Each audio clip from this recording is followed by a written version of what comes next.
Alrighty, we have a lot of background noise today. We got today's the day where a lot of planes take off. Also, I was doing that. That's the thing I was doing. I was doing that. I set up this camera, so that's that's the one. This camera, so that I can do this camera. This camera. Then what about this? What about that? What about a zoom in? Huh? What about it? What you got a little you got a little camera that you're not used to? Whatever. That's why this view is here. But what about this view? That's there too. And this view, and this view, and this view, and this view. Oh, one too many changes. Okay.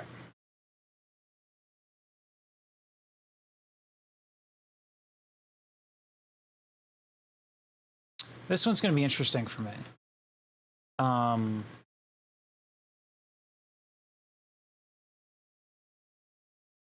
Oh geez, I hope it saves. Hey Keaton, sorry, Keaton. Fingers crossed that the project didn't actually just get nuked.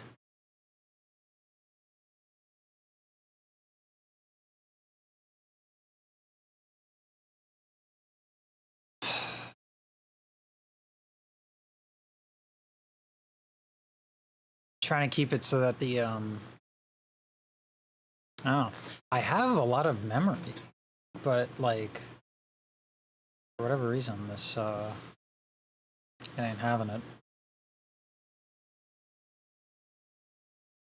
That ain't so. Already the problems starting. Video settings using a faster encoding preset. I think this bitrate is over the top. Let's see.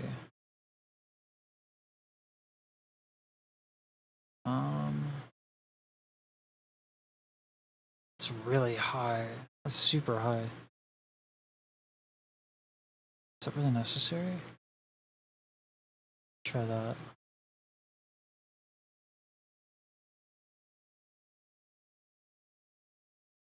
Encoding overloading. Jeez. I go live and my computer just shits the bed.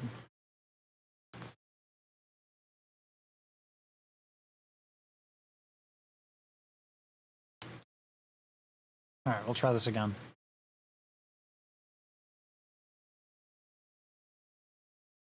Coding overloaded. Still.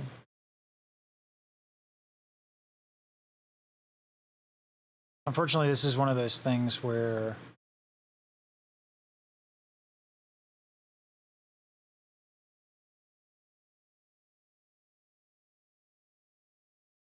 tuning, ultra latency, fast, low quality, for streaming, why?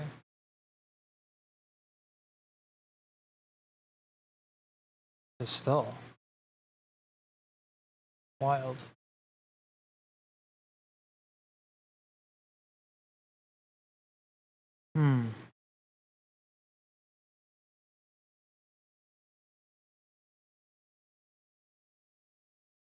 That should be it. Looks like it's not though. What about this? Is this view gonna? That view kind of works.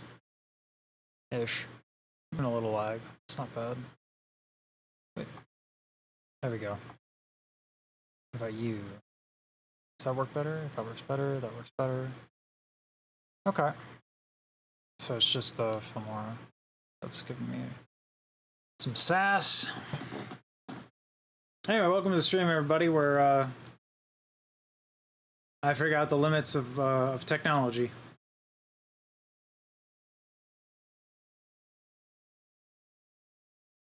This is fun.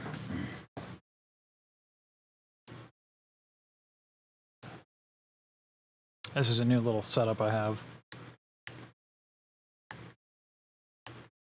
It's supposed to kind of give a musical representation of things.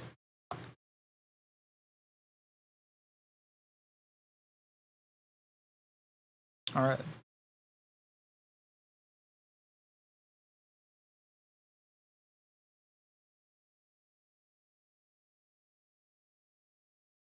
Yeah, so I wanted to do this one.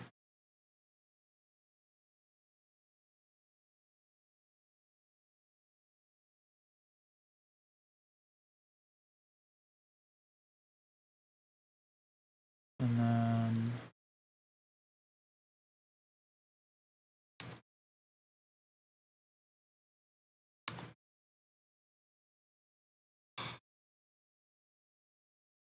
about to find out if it crashes again.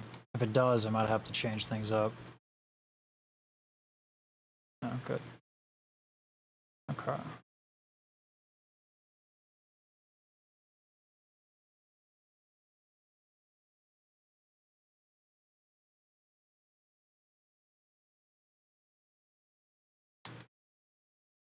Cool.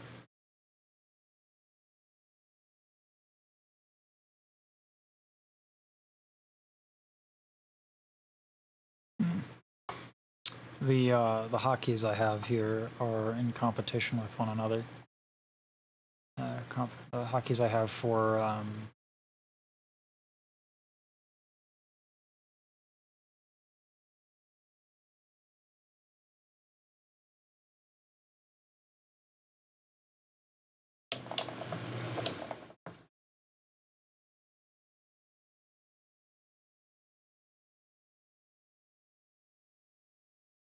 ooh.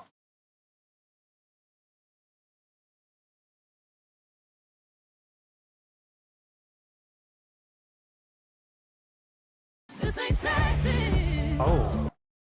Okay.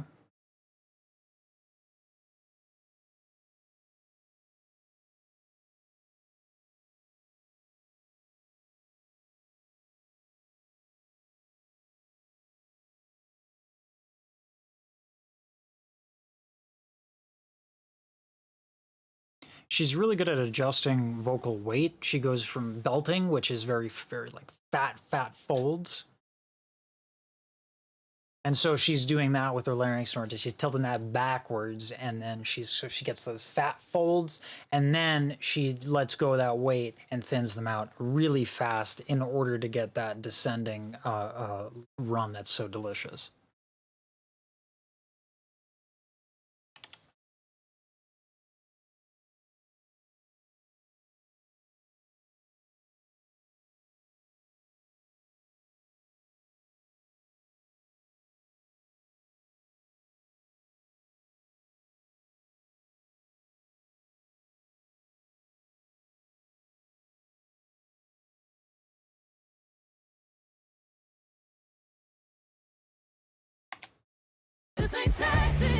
Oh, okay.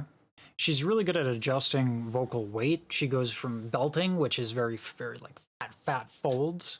So she's doing that with her larynx snorted. She's tilting that backwards, and then so she gets those fat folds, and then she lets go of that weight and thins them out really fast in order to get that descending run that's so delicious.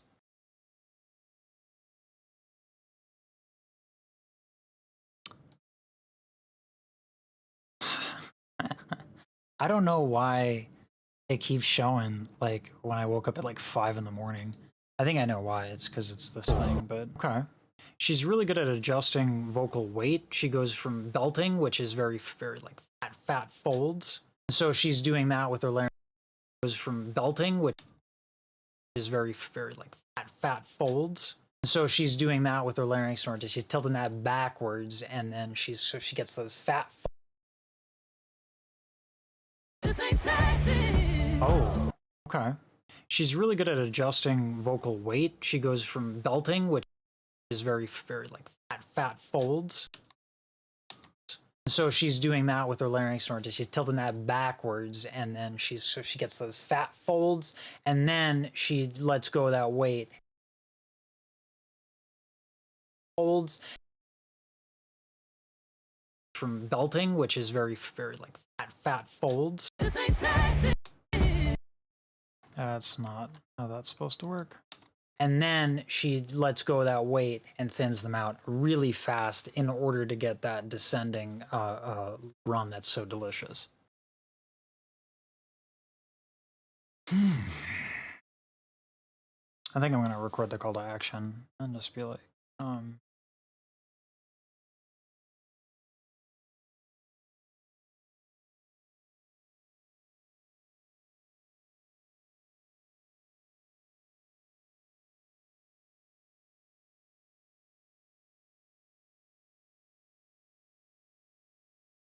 hmm.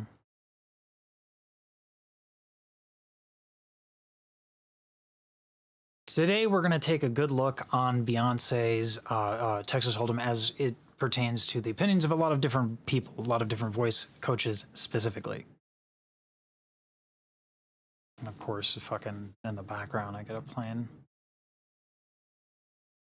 Might as well turn this on while I wait.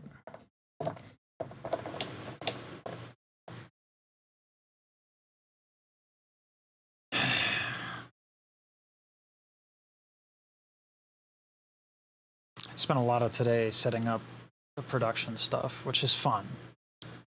I think tomorrow I'll be spending a lot of time on mapping out exactly how I want to get into all this stuff. Yeah.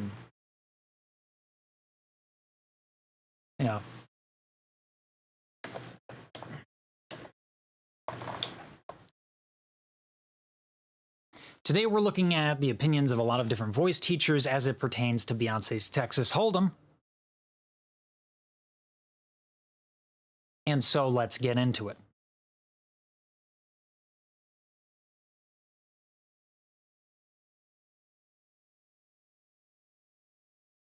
But before we do that, if you subscribe, you'll get to see that tomorrow.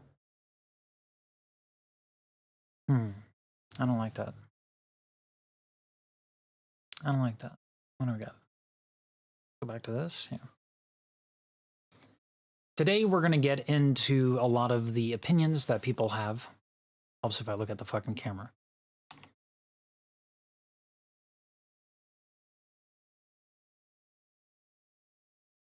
Every voice teacher who has done a reaction to Texas Hold'em is in a compilation of this video, including myself. Now, if you are interested in a super, super duper deep dive where every little thing is explained,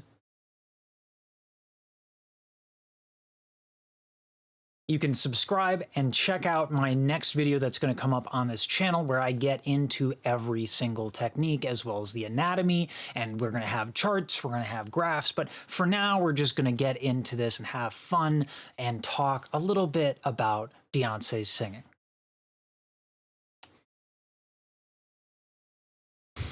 That is not a good look.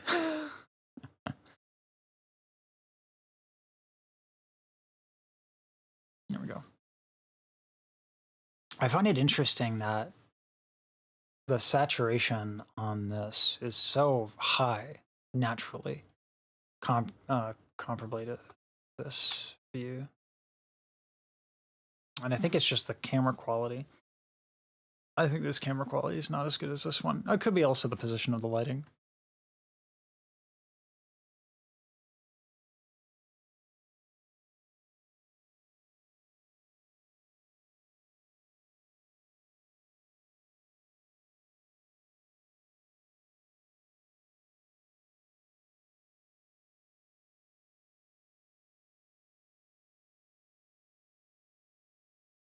I really need to remove this. It's not a very flattering look. I was just testing that out. Like way early ass o'clock in the morning. To the vocal changes. Amazing. Oh, that's that's really clever. That consonant actually allows her to do that.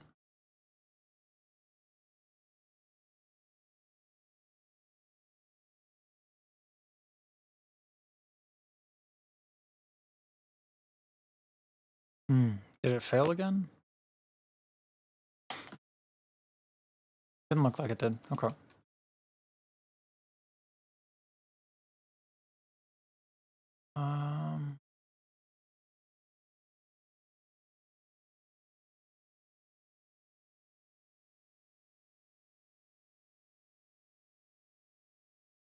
Every voice teacher who has done a reaction to Texas Hold'em is in a compilation of this video, including myself. Now, if you are interested in a super duper deep dive where every little thing is explained, you can subscribe and check out my next video that's going to come up on this channel where I get into every single technique as well as the anatomy, and we're going to have charts, we're going to have graphs, but for now we're just going to get into this and have fun and talk a little bit about Beyonce's singing. Who has done a reaction to Texas Hold'em is in a compilation of this video, including myself. Now, if you are interested in a super duper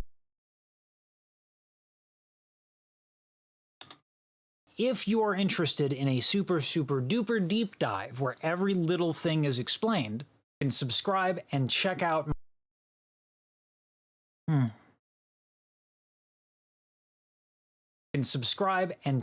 my next video that's going to come up on this channel where I get into every single technique as well as the anatomy, and we're going to have charts, we're going to have graphs, but for now we're just going to get into this and have fun and talk a little bit. Have graphs, but for now we're just going to get into this and have fun and talk a little bit about Beyonce's singing. Here we go. How long is that segment? Is that really 20 seconds? Whatever. I'm not going to stress too much about it.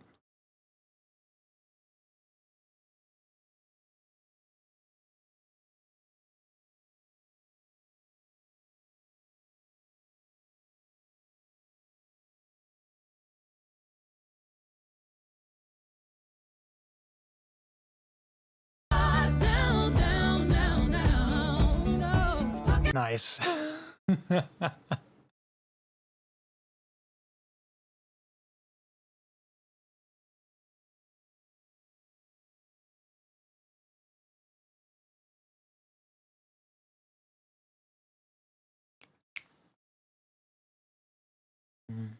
Over.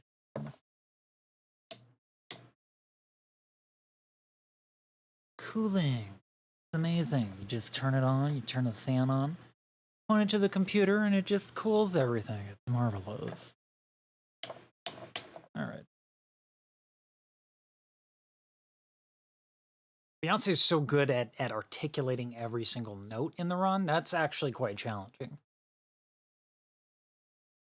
And there are a couple different ways to do that. Exit. Where's the run? Down, down, whoa, whoa, whoa, whoa. No, no, no.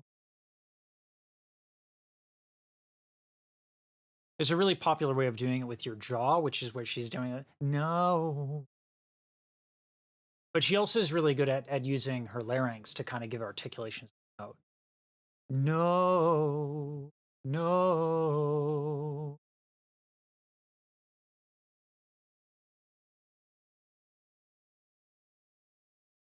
Still getting that, but that's okay.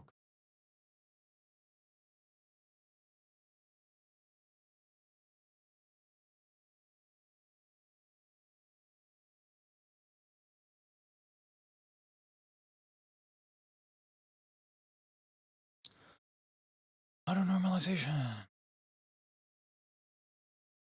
Ascending run that's so delicious. Nice. Beyonce is so good at articulating every single note in the run. That's actually quite challenging. There are a couple different ways to do that. A really popular way of doing it with your jaw, which is where she's doing it. No. She also is really good at using her larynx to kind of give articulation. No, no. And oh.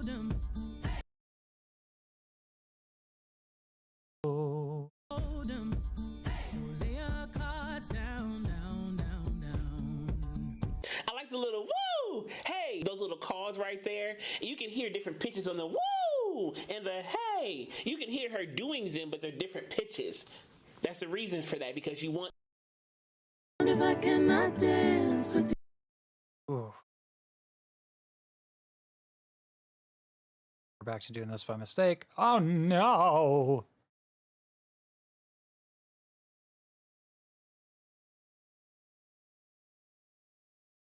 Wow, it's really chugging.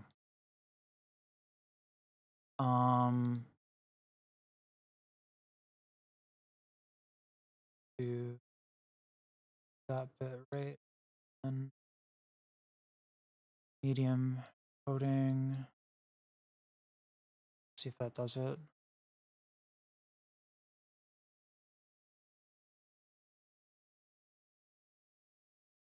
It feels like it's what's happening is that Filmora is eating a lot of resources. Somewhat to be expected, but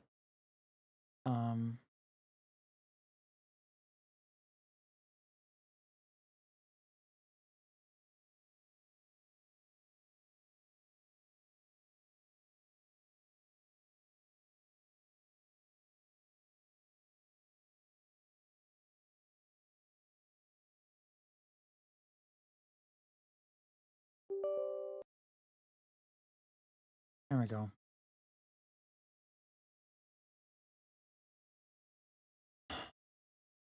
Where did I get it? Good, good, good, good.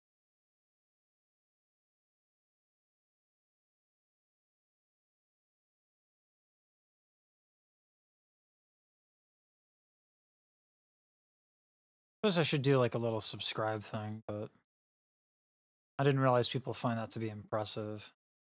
Stop showing my morning pictures, hotkeys. You are not allowed. Do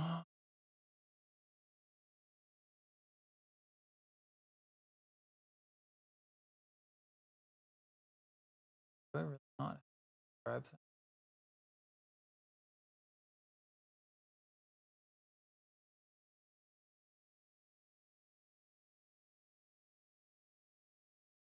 Huh.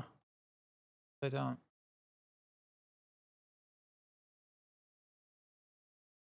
Let's fix that one by opening yet another program that'll eat more memory.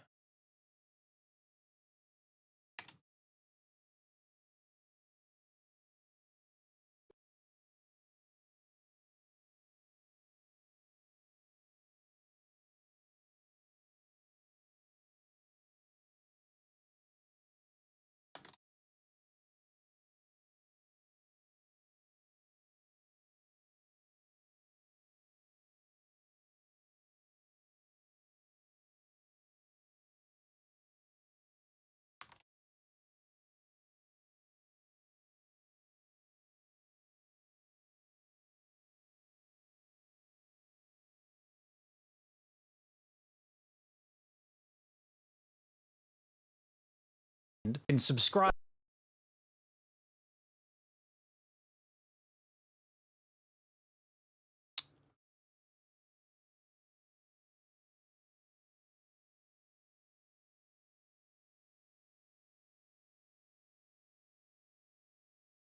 And check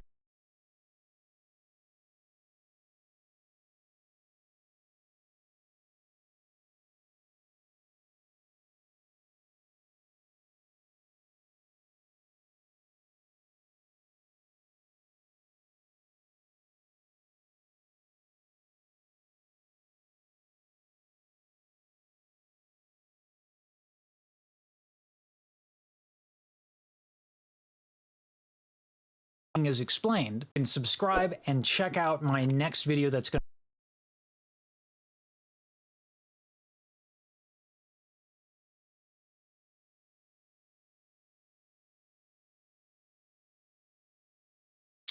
to yeah, this is going to be all about workflow. You can subscribe and check out my next video that's going to come up on this channel where I get into every single technique as well as the anatomy, and we're going to have charts, we're going to have graphs, but for now we're just going to get into this and have fun and talk a little bit about Beyonce's singing. I'm here for it. Yeah, it's so funny that the reaction meta is now becoming reaction to reaction. Like, and I'm not even kidding. Like, it's kind of insane. But yeah, right now I'm just working on also thank you for that. That's a lovely compliment. Thank you for that.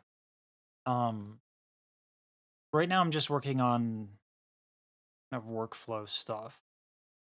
Yesterday we went through every different vocal coach. Damned if I cannot dance with you.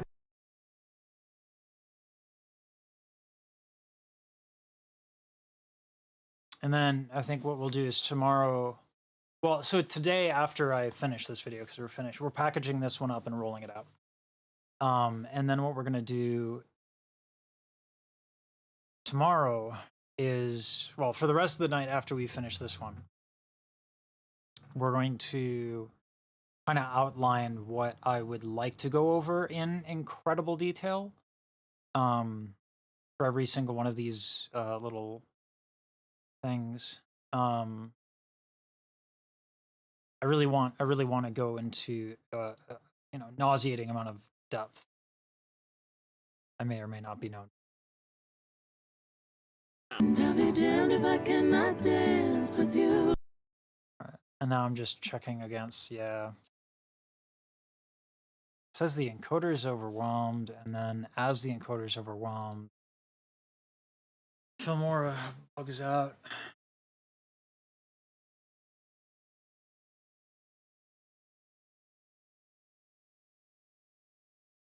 It seems to correct itself over time.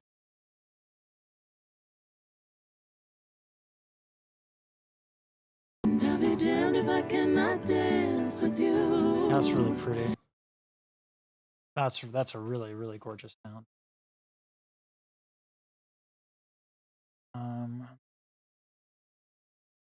Nope, it's not.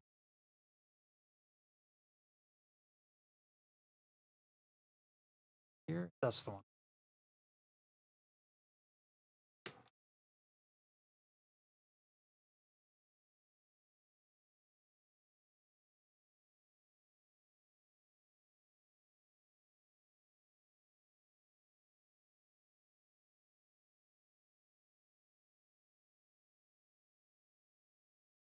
I feel like maybe this bit where I do, because I've been doing um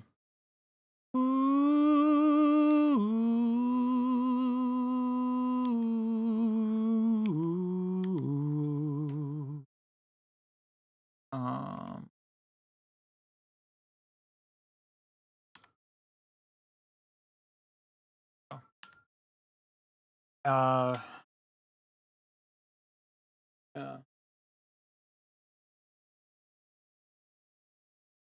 police stopping by again. My neighbor's on. I think my neighbor's on. Anyway,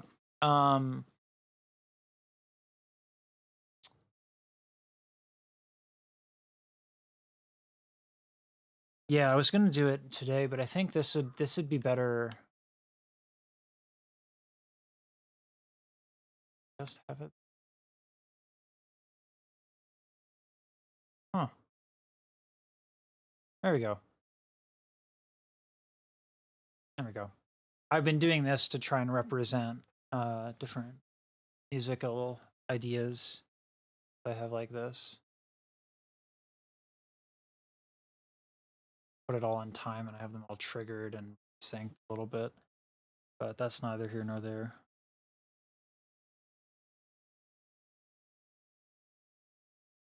Okay.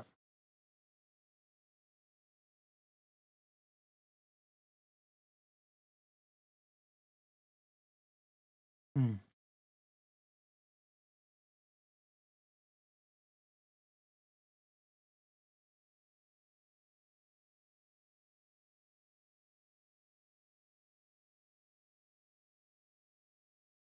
the voicings of the harmonies are really, really dispersed. They're not thick.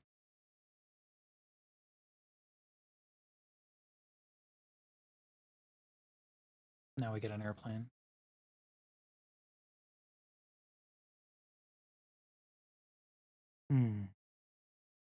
Yeah, sorry. Little, very, very cerebral at the moment. Just trying to get. I'm almost thinking like a little too far ahead.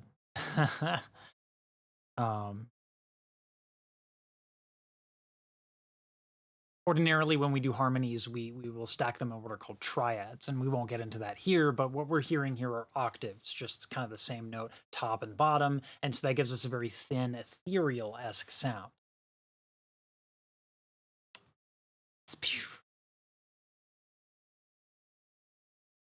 I love that, by the way. I just want to say it. A little bit, and then go back to this, and we just I've been working on the video effects a lot.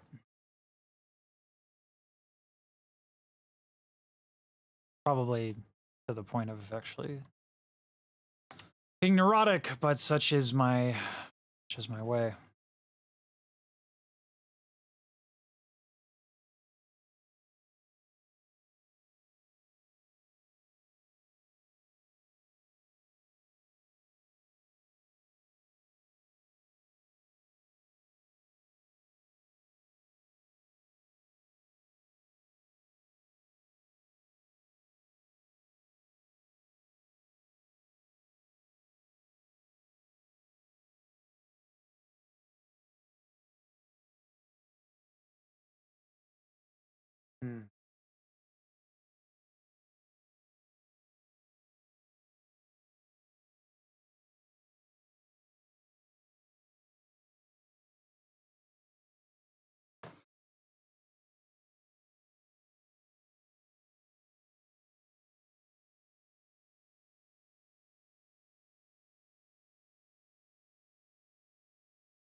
I wonder what's overloading the encoder.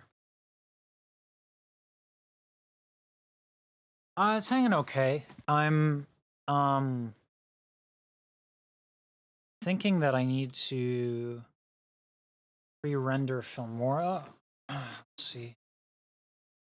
On the effects, cool to watch you get creative and experimenting. Thanks, Melissa. I'm glad you can tell because like put a lot of work into it.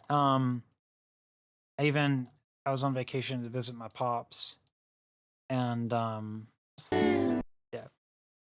visit my pops, and I have so I brought my MIDI controller, which is how I'm doing all the changes and stuff. Like I do a zoom with that. This is a zoom pan, and it takes a little bit too long. It looks a little jagged on my. And then I have the these animations stuff like. So yeah. So I had cue cards for like the different effects, and I was I got someone scared the bejesus out of me, telling me that channel was gonna take a nosedive if I didn't pick up the editing, and then I just stopped posting for way too long. Oh, anyway, so yeah, I'm glad it's noticeable because I've been really putting a lot.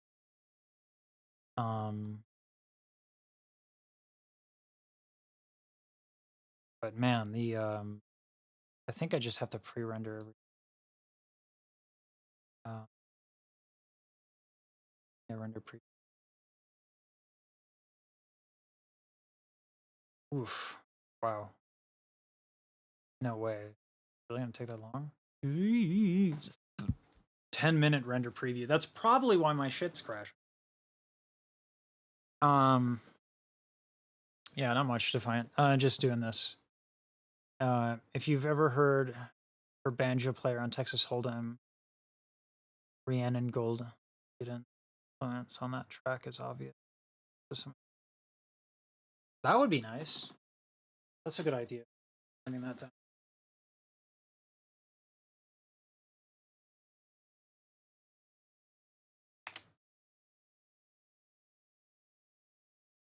Well, I've set myself up. So that's a large. That's probably why my shit was crashing. Not gonna lie.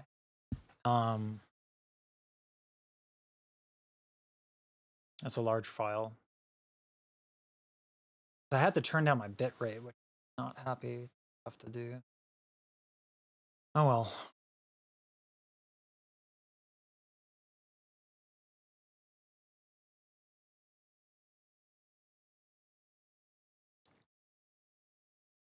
There's also this one. All right. Oh, is it not playing? No. Oh, this one. Okay.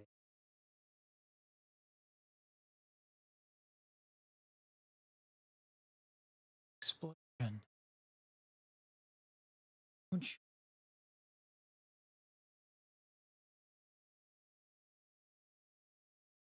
Hear that? Nice.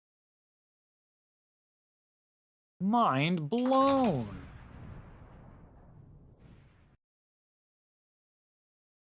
Yeah, I might have spent too much time on this stuff.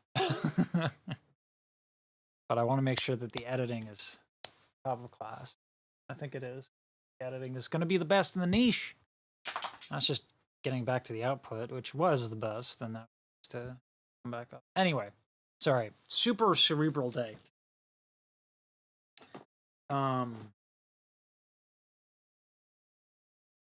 Let me open the door for my doggo while this preview renders.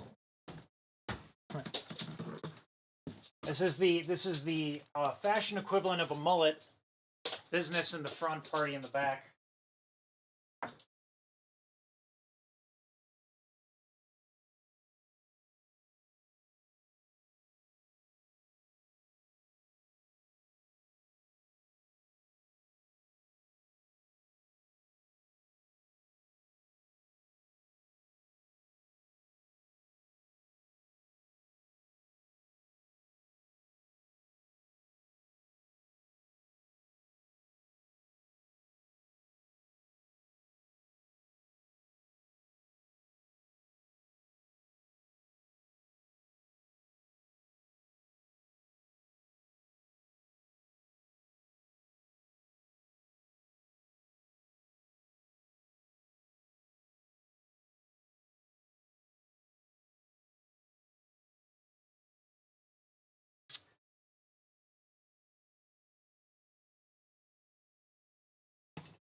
Next up, I gotta get contacts. That's the next expenditure. Woo!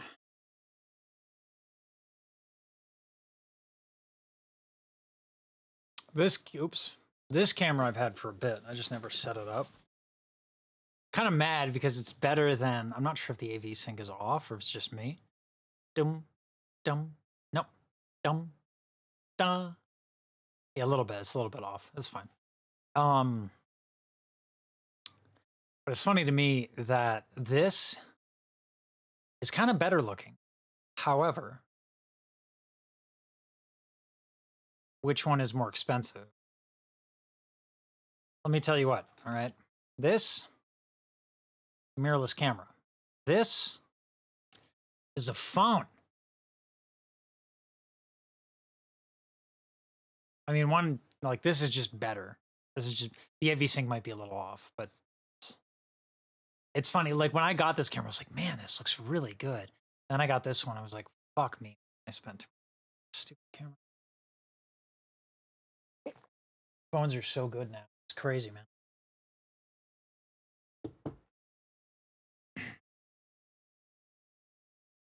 Anyway.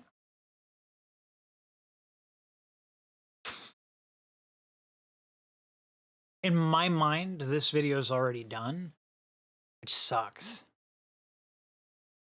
Just like, challenge. So this one's gonna be done, and then I'm just gonna see what I can do about making each and every point. Trying to get that a little prepped. That's something that's what I'm weak on. Oh. Welcome to my process, everybody, where I narrate everything that I'm as again splats. Let's see if I is there anything I can close in? Close Chrome.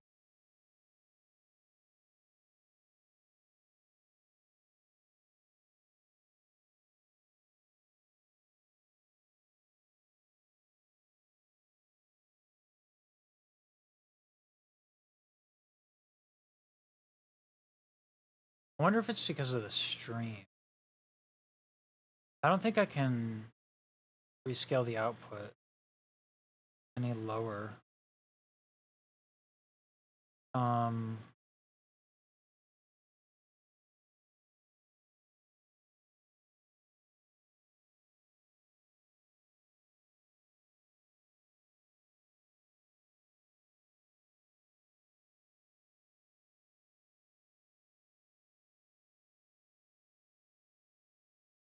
Huh.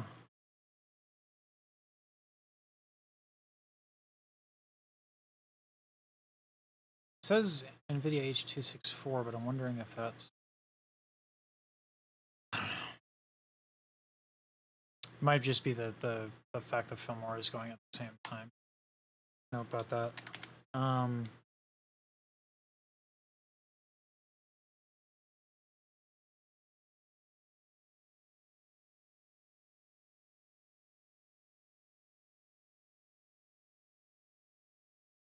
Yeah, like what do I want to do here?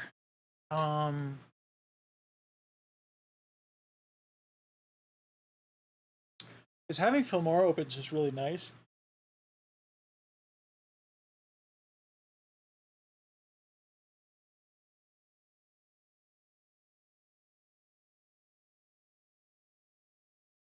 I have Filmora that was really nice, but it's chugging everything. Is so slow right now.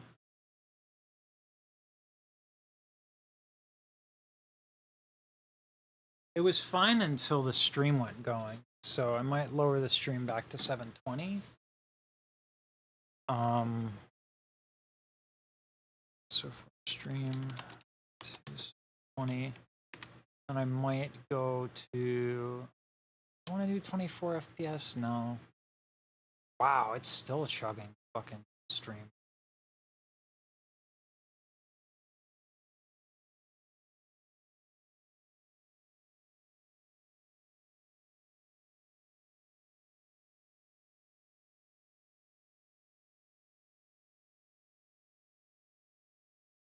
That helps at all.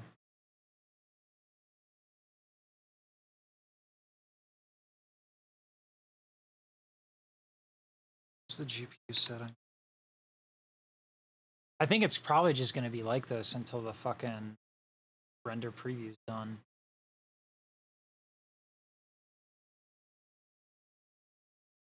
Literally spent the entire morning testing all this, but oh well. Here we are. That's what it is. How y'all doing?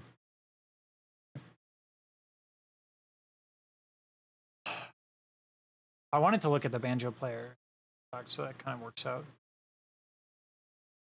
Is it chugging for you? Like it's chugging to me on my end, but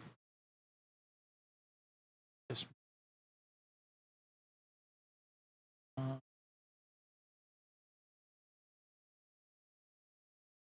30.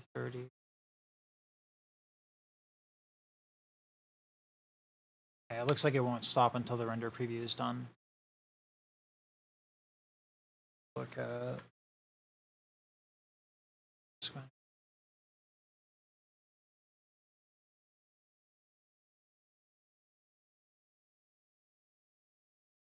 Yeah, it's the GPU. Oh yeah, the GPU is getting.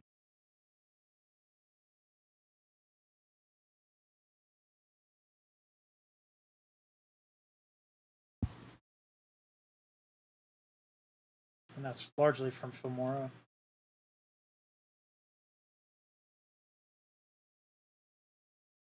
Man, I have a 3070 and it's like it's still chugging.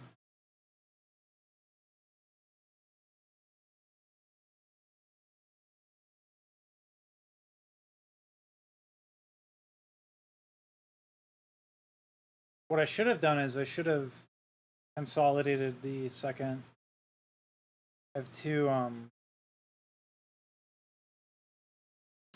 two instances of OBS up. One for my music video stuff. Probably should have closed that. And this will be done any second now. Really, the issue is I have a video editor open while I'm filming.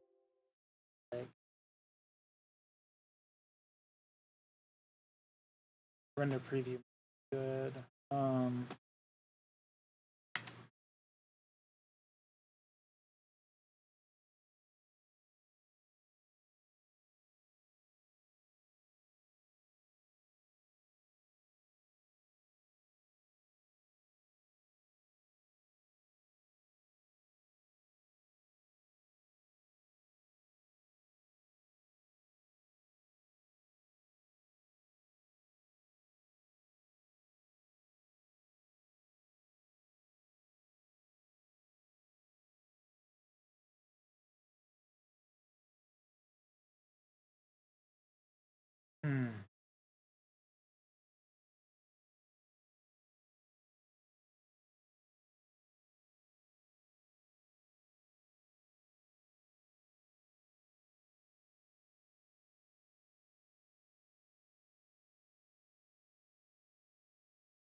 Well,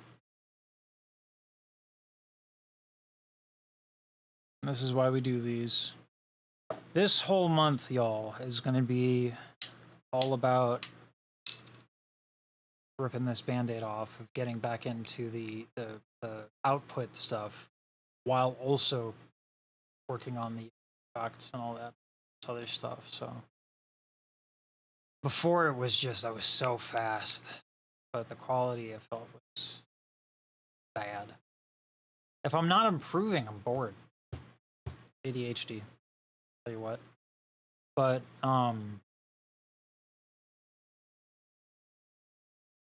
yeah, I think the prep is what it'll have to be next.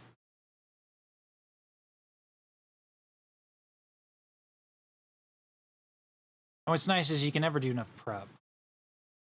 You can streamline the prep. The audio too is something I wanted to do. Like the I can't show it now because the whole thing is chugging like crazy for the next 2 minutes. But what I was gonna do is I was gonna bring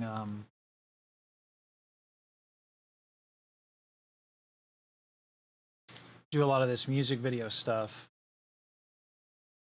Not to do music videos necessarily, but to illustrate music theory using kind of like visuals.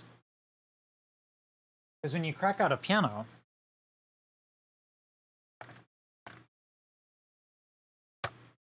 there's a lot of good visuals here.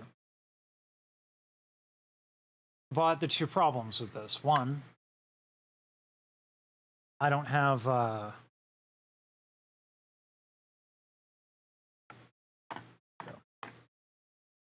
one is that I don't have the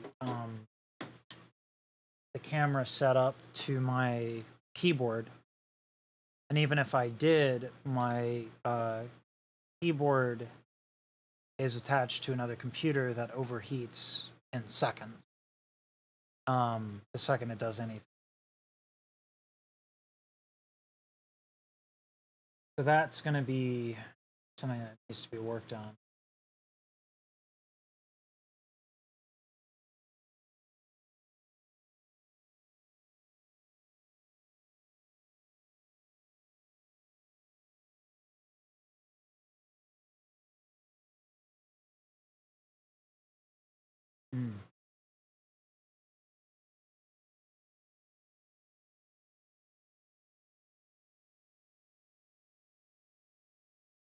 Wow. This render is taking a long time.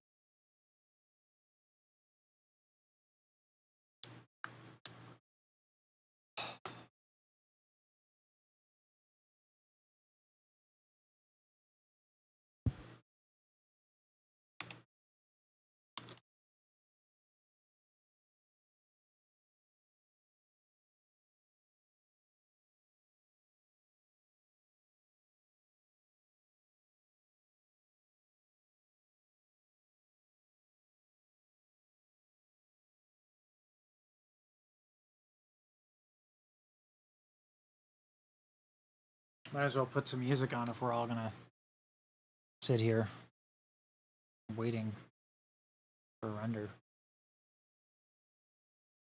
Coming up next week, or this week rather, after the super duper ultra deep dive.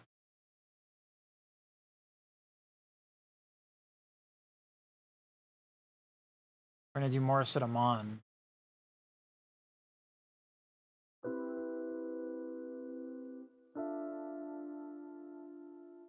Morris at Amon versus Mariah Carey. That's what we're gonna do next.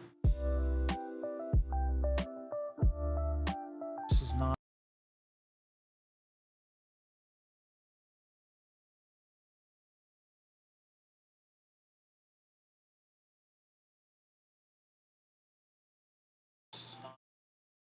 There we go. Let's see if this is.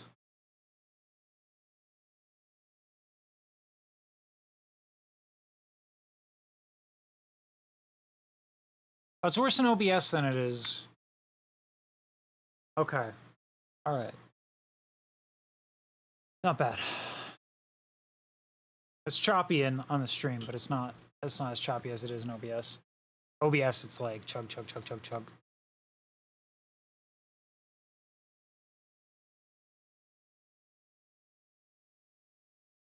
This render preview is taking still so long. I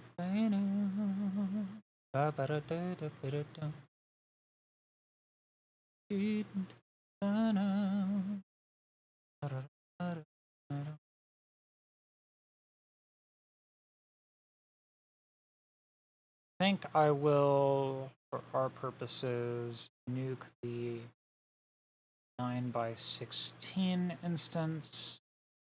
That should speed things up considerably. Sucks, so we won't get into the fancy stuff, but it's fine.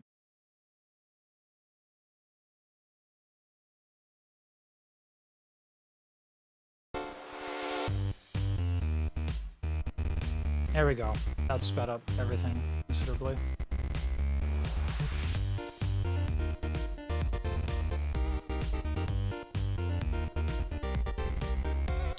It seems that this is a GPU issue, so the music video stuff should be working fine with Ableton.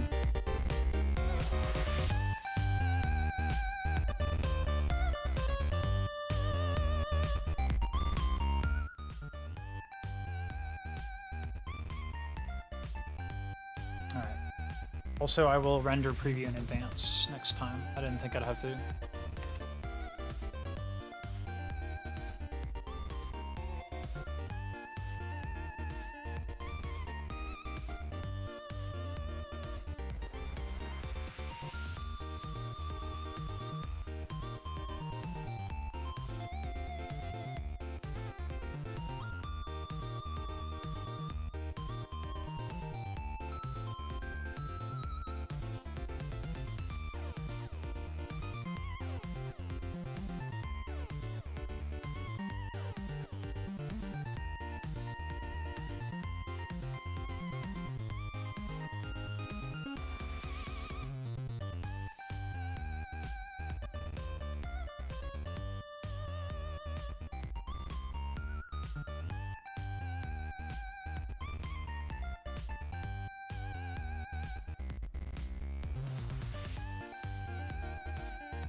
I just don't know how to see the chat. There we go. Not much. How you doing? Juliana? Juliana? Juliana, right? I'm saying that right. Hey, render preview's done. Cool. And we can turn off this bangarang nerd music, which is totally appropriate. All right, so that should have fixed that.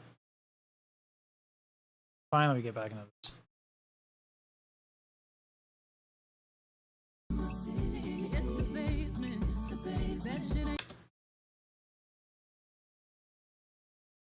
There we go.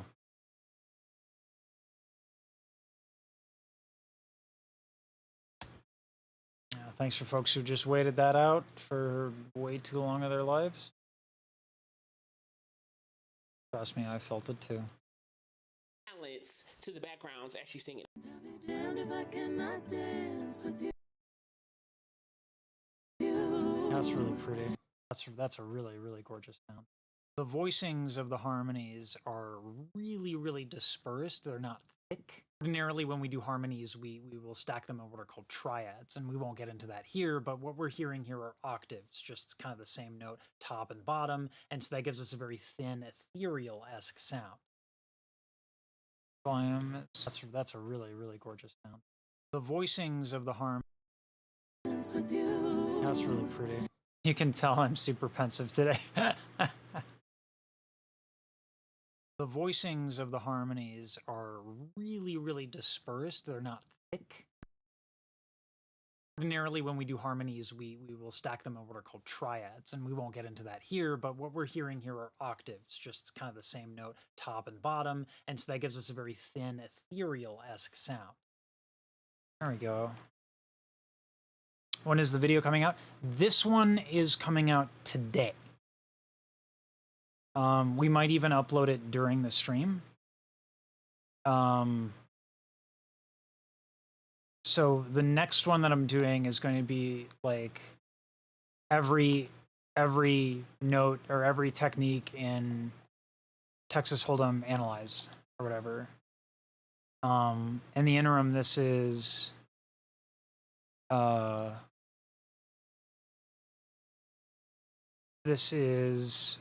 like my. How many more do we have to do? We only have 1, 2, 3, 4, 5, 6, 7, 8, 9 points left to make. So we're going to actually be done very soon. I don't know if we'll watch it on a preview, but. Honey, too, it's a real live boogie and a real live hold down. Don't be a bitch, come take it to the floor now.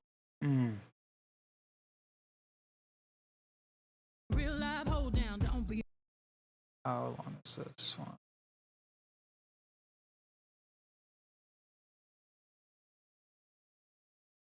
Ooh, the suspense. Is it gonna crash? Some sugar on me, honey, too. It's a real live boogie and a. There we go.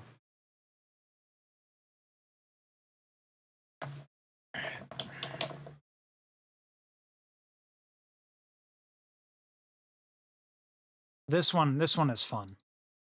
Some sugar on me, honey, too. It's a real live boogie and a real live hold down. Don't be a bitch, come take it to the floor now. So there are two things that are going on here that I really, really enjoy. The first thing that she's doing is the choo. When she's going up there, she's using what are called unvoiced consonants, and that allows her to basically it's a, but you put a ch, t, you put a consonant in front of that aspirate, that, and what an aspirate does is it flips the folds open. And so that basically allows her to reset. So when she goes, honey, too, that flip is made much easier by those consonants there. And then she gets into the little gravelly vocal fry. That vocal fry is its own texture that I really like. So this is really cool. And I am clearly the purveyor of cool. You can tell because I took my glasses off dramatically.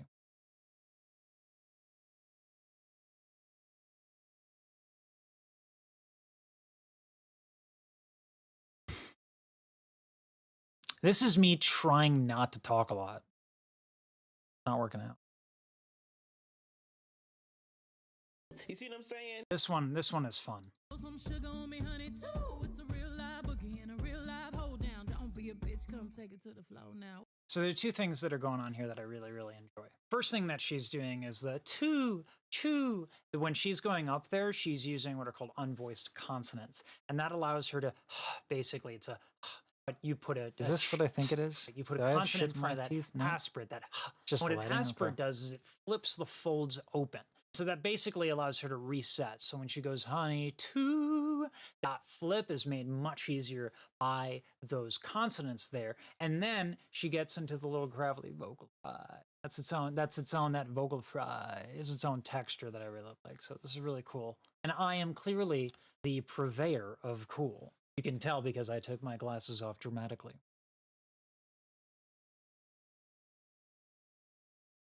I'm a giant nerd. I'm a massive nerd.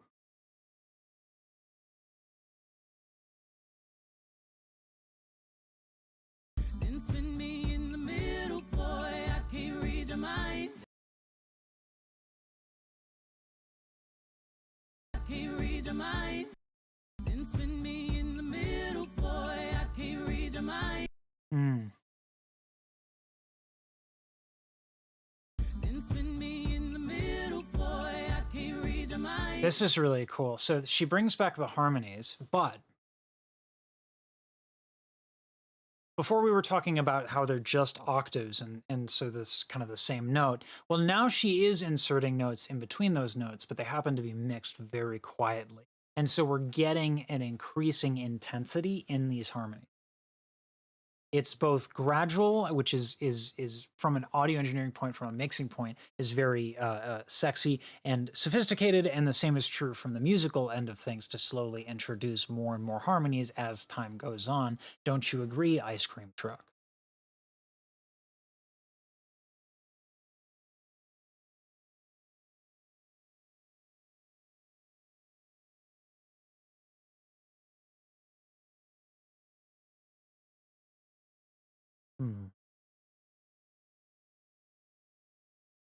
In between those notes, but they happen to be mixed very quietly. So we're getting an increasing intensity in these harmonies. It's both gradual, which is from an audio engineering point, from a mixing point, is very sexy and sophisticated, and the same is true from the musical end of things to slowly introduce more and more harmonies as time goes on. Don't you agree, Ice Cream Truck?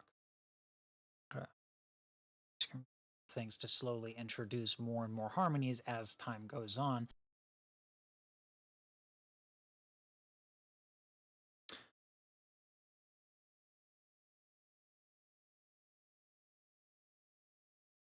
I'm a giant nerd. This is good. Another reason I really, really, really enjoy doing this way, to kind of literally put myself head to head with other teachers here, coaches, is like I get to see like what works for them and what makes me different. So that'll help, just having that understanding.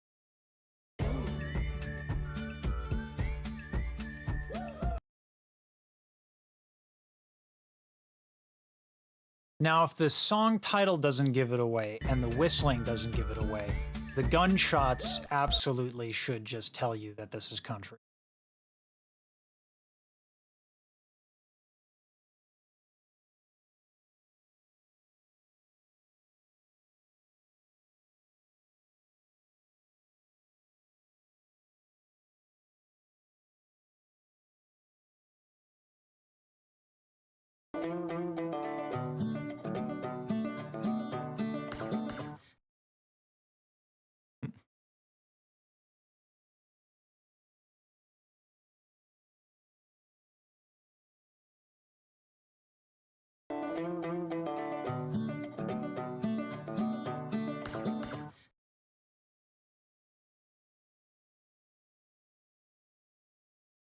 A lot of folks are acting like surprised like she released a country thing. She's from Texas. Beyonce was born in Texas.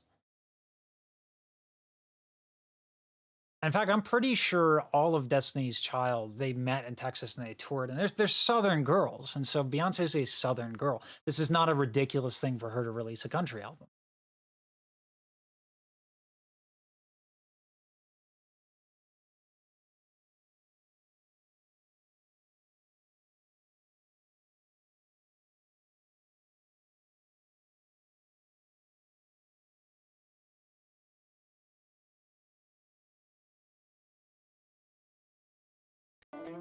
Oops, not the one.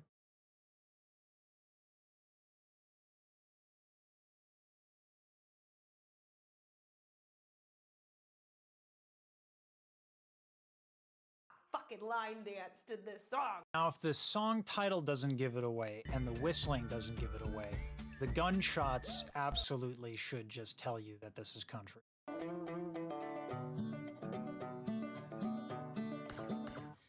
A lot of folks are acting like surprised like she released a country thing. She's from Texas. Beyonce was born in Texas. In fact, I'm pretty sure all of Destiny's Child, they met in Texas and they toured, and they're Southern girls, and so Beyonce's a Southern girl. This is not a ridiculous thing for her to release a country album.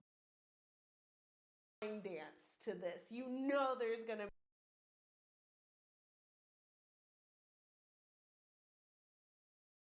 This woman's fucking crazy. Sorry from Suitcase. It's not a bad thing. It's just like, whew.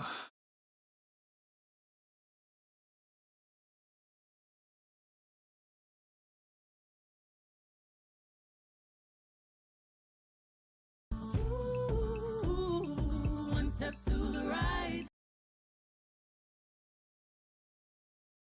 One step to the right.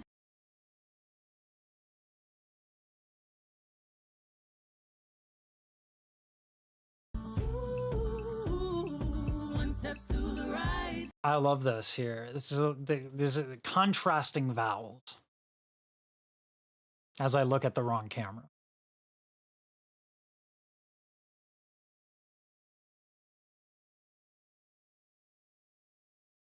When we have different vowels, we have ooh, where we talk about warm vowels, we talk about dark vowels, neutral vowels, right?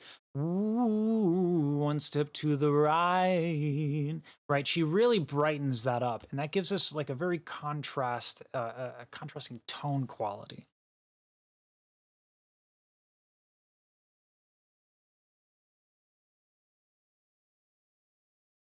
One step to the right. Right?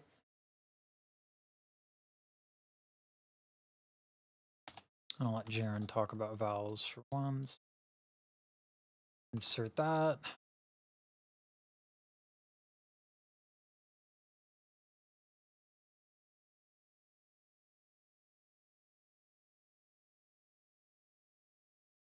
Brightens that. That is Songs from a Suitcase. That is not Lathau's singing. Just not who that is. It may have a terrible country accent. No, ma'am. Contrasting vowels as I look at the wrong camera. When we have different vowels, we have ooh, where we talk about warm vowels, we talk about dark vowels, neutral vowels, right? Ooh, one step to the right. But she really brightens that up, and that gives us like a very a contrasting tone quality. One step to the right.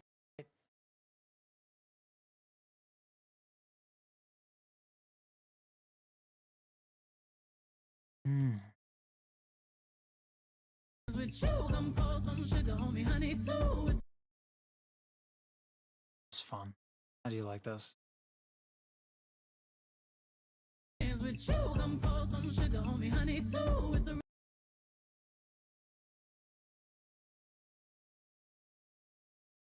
She's so smart about how she will pepper in these like different little things with the consonants, with the vowels, so that choo. I was talking about before earlier in the video how that sh, that aspirate will pop open the folds, allowing for that kind of reset. But what I didn't mention was the fact that she's ending it on the glottal. Choo, choo, to, she is cutting off the sound by using glottal, which is to put your folds together. So there's this contrast of the choo, hoo, and these are very subtle things, but and they're nuanced. But this is what you get when you have a really experienced artist.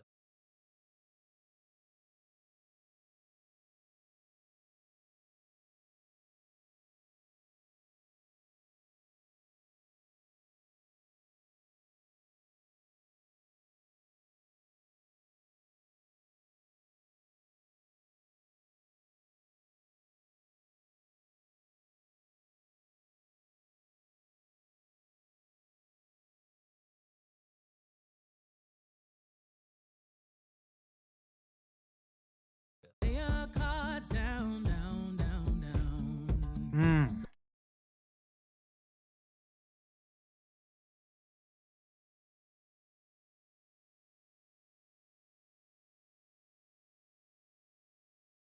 Lay your cards down, down, down, down. Nice, nice.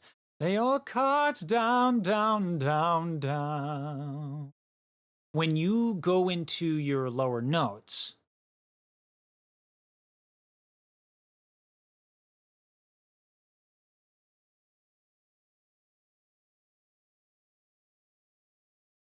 you can get a lot more depth of sound if you do what's called retracting your false folds. For simplicity purposes, just imagine inhaling just your favorite cup of coffee. Wow, just imagining that tells me how much of an addict of caffeine that I am. But if you do that, you should feel an opening of the throat. So there is that retraction of the false folds, and that gets the difference between this. Ooh. No, that was no retraction. Ooh.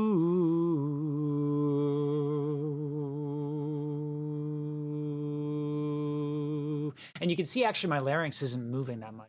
Ooh. It's just the false folds. You can kind of see that there's a space opening, but you can also tilt your larynx. Ooh.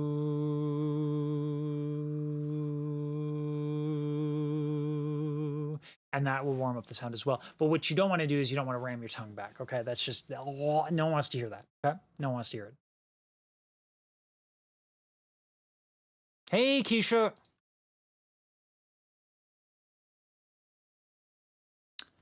I'm over here finding out why people watch other coaches. Ooh,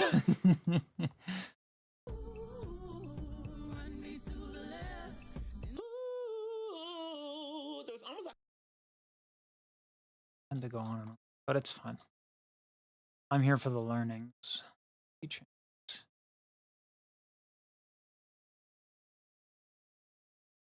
But it's good to know. It's good to.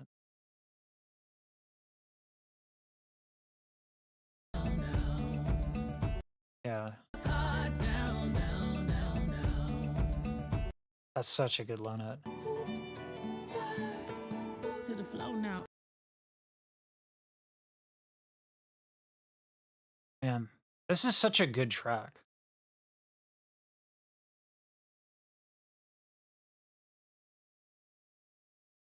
To the flow now. Ooh.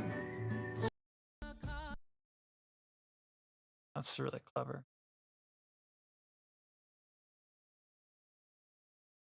That's fun.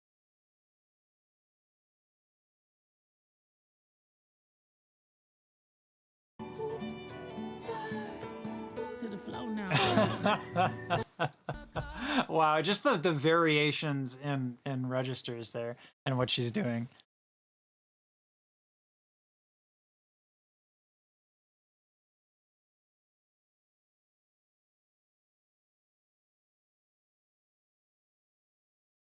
Boots, spurs to the floor now. Ooh, like all of these different textures with her voice, the whistling, the high notes, the vocal fries, the low notes, the ooh, all of those things just thrown into this little couple of seconds, and it would be chaotic, except it's not, because every single idea has been introduced earlier into the song. And it's just another example of not just songwriting, but also mixing and understanding of audio. All right. It's done. Neato. That is this video done. Next, we're going to get into every single little thing explained.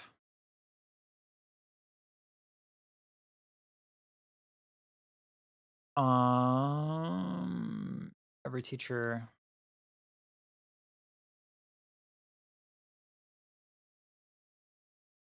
Boosh. Ooh. All right. That's only 2 days in the making. That's not bad.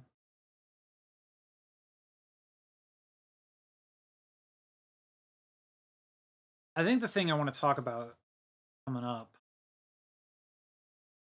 Get them.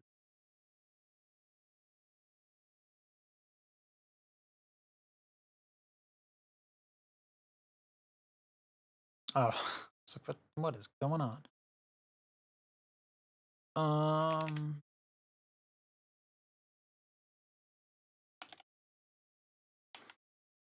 So one of the things I don't have good visual representation for are the octaves versus triads. And I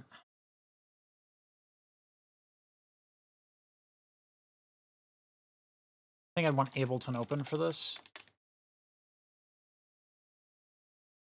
But then I'd also need my second instance of OBS.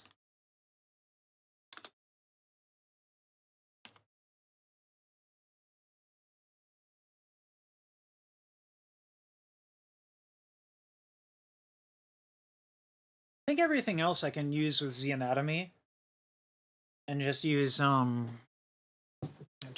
But again, that's going to be another kind of big use of graphics there.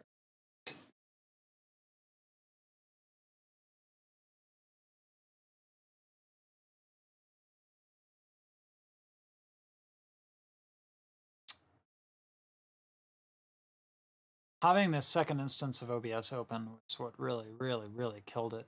But I need to have Filmora open when I do. It's just too damn convenient. I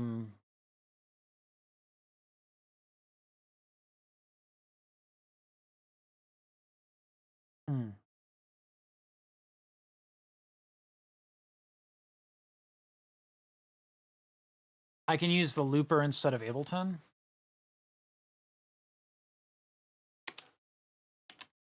It's just that Ableton's the pro software. I mean, that's how you're gonna do it, though. Ableton just makes too much sense.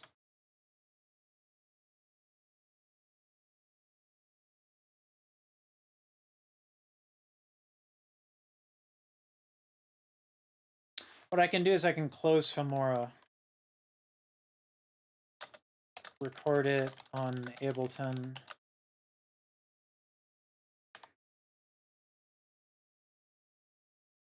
Oh, you know what I can do? I can use the harmonizer.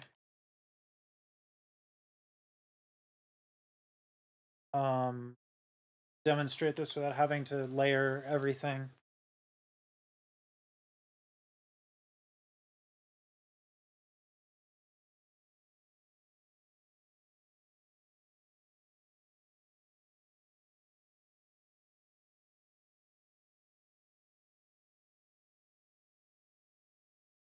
I'll need Z Anatomy and spectrogram.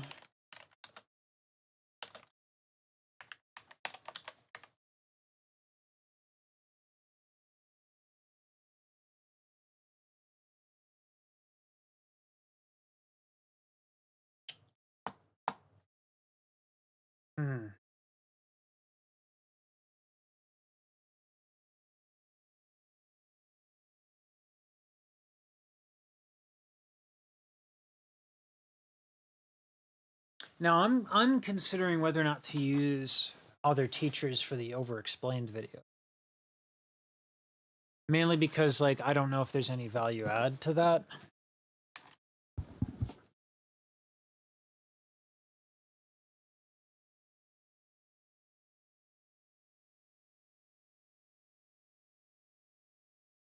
How much of this is even me? Not that much.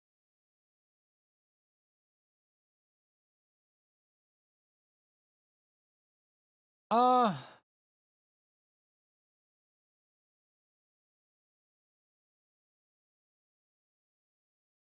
got to add the call to action to the end.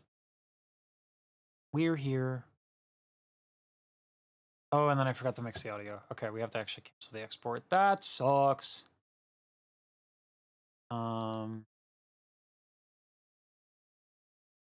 So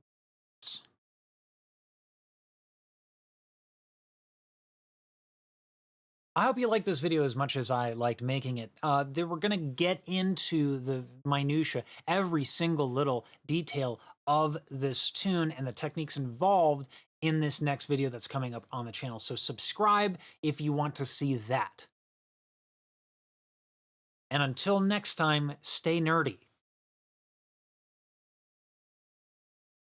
That's gonna be the tagline. Gotta stay nerdy.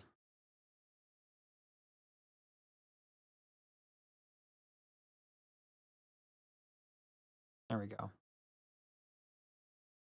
Every single little detail of this tune and the techniques involved in this next video that's coming up on the channel. So subscribe if you want to see that. And until next time, stay nerdy.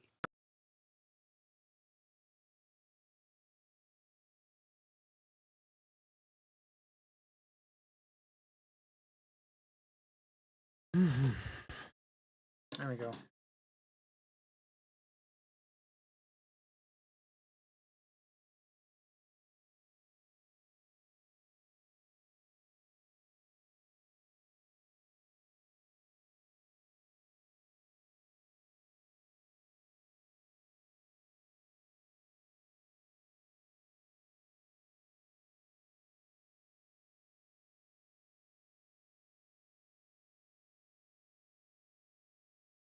This has been informative to watch other teachers do their thing. I am. Listen. All right, let me tell you a little bit of something about myself. Let me tell you a story that epitomizes how extra I am. When I went to conservatory, I found a fellow singing major. I was like, oh my God, how awesome is it that we're here learning about singing, right? Because I had been in California, I'd been working, going to the local college, both the community and the state college, getting in reps for the choir and for opera, the local opera,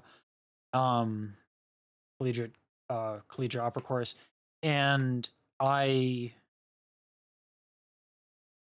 I wasn't doing it full time. So when I went to college, I was able to do it full time, thanks to my incredibly hardworking and generous father. Retired at the age of 87. Was working full time. Like, so anyway, my father was working full time until he was 87. So that's the kind of guy I want when I grow up, never retiring. So I keel over and die. Jesus, graphic. Anyway, so I found my fellow music nerds. I said, fellow music nerd.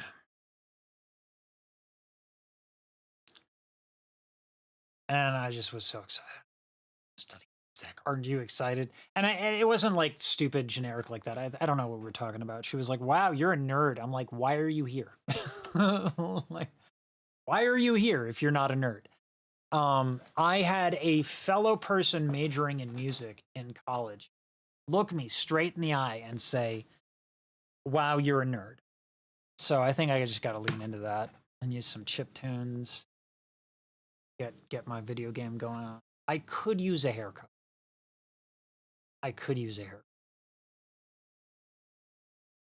Right now I look like Steve Jobs in the 70s. It's not a good thing. I don't like Steve Jobs. I don't think he did anything. I think he came in, he had a couple good ideas. He knew how to boss engineers around. That's what he knew how to do that. He knew how to do that well.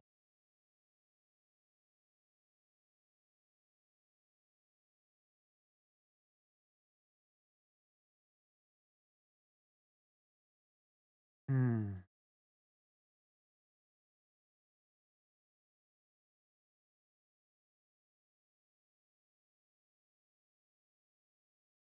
I think what we'll do is this. So I know what I need, largely.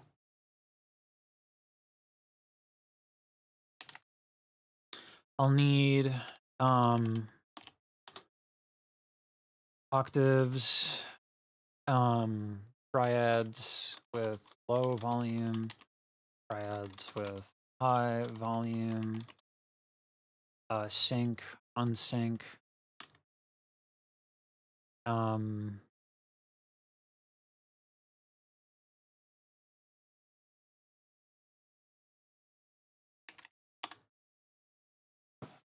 just want to see if chat's updating. Apologize, I haven't seen anything additional, Keisha. Last message I got was, hey, I need to have chat up. That's another thing I need to do. Have chat up.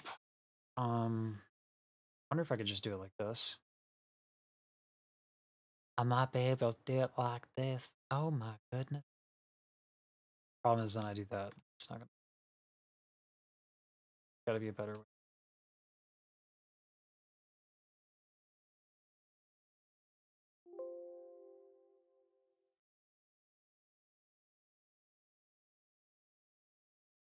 Ooh.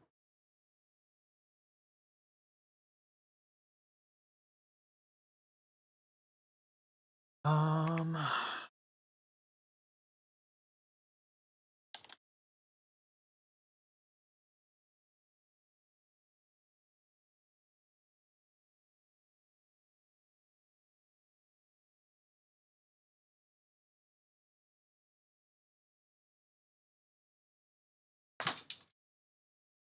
Then I think I'm good on the Z anatomy. So I'll do all these before.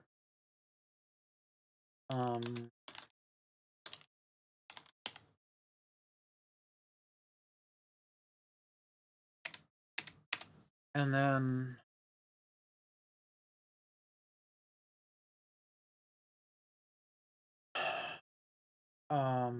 and then trim down.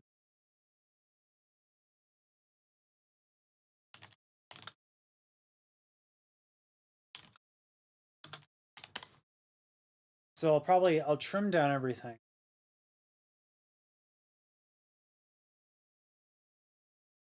This I'll probably do the trimming before I end going live today. That's what I'll do. Trimming.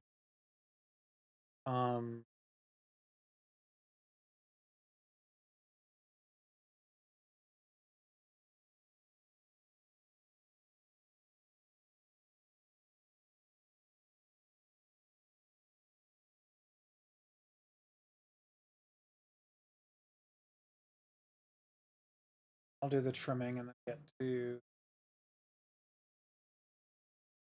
that whole adjustment.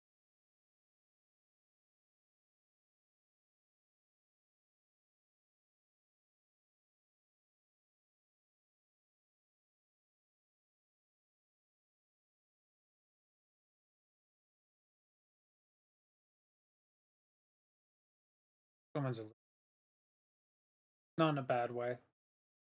Just she's extra.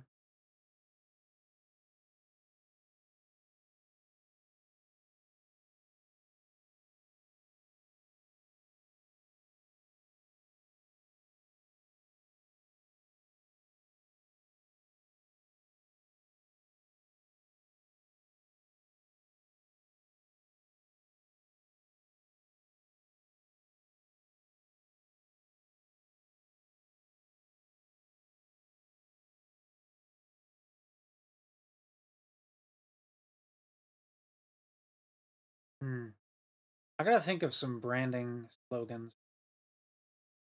What's up, my fellow voice nerds? That's gotta be the one. This has been so useful to see what I do versus what other people do.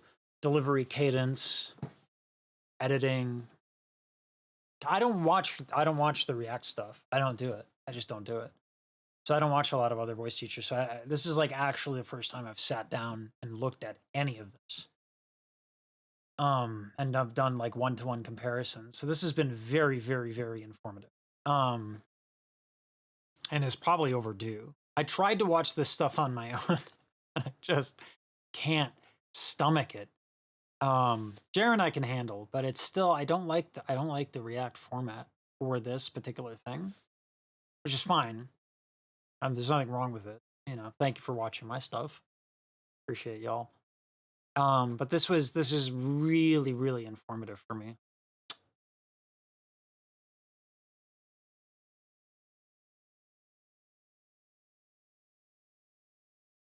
I don't know anybody who goes into this level of detail is the only thing. Singing in the MRI kind of does it, but not really. And then again, I only think he's like, I don't know how many videos is Singing in the MRI. I don't think it's that many.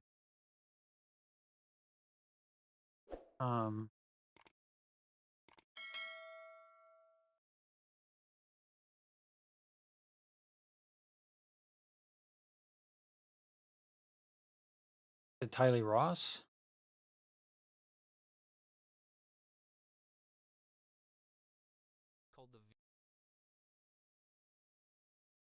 I think he's got like, wow, one video. That's his one video.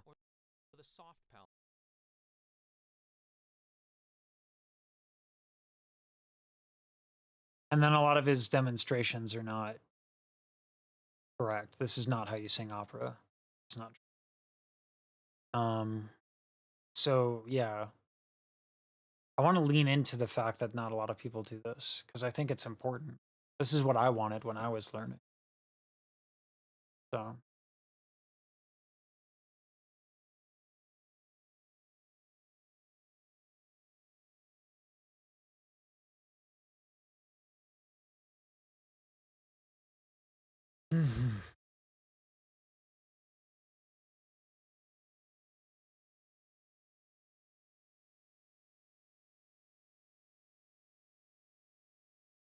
All right. Well, that's the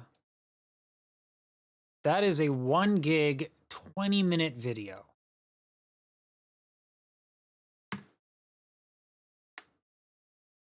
I had the title for this. What was the title?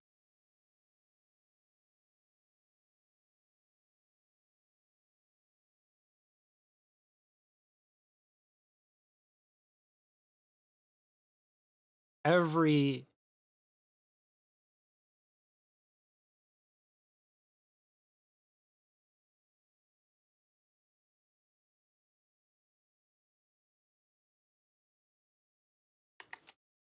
I think that's what we'll do there. Hey, Tank. We're uploading that video right now. I checked out the other people that you talked about yesterday, by the way.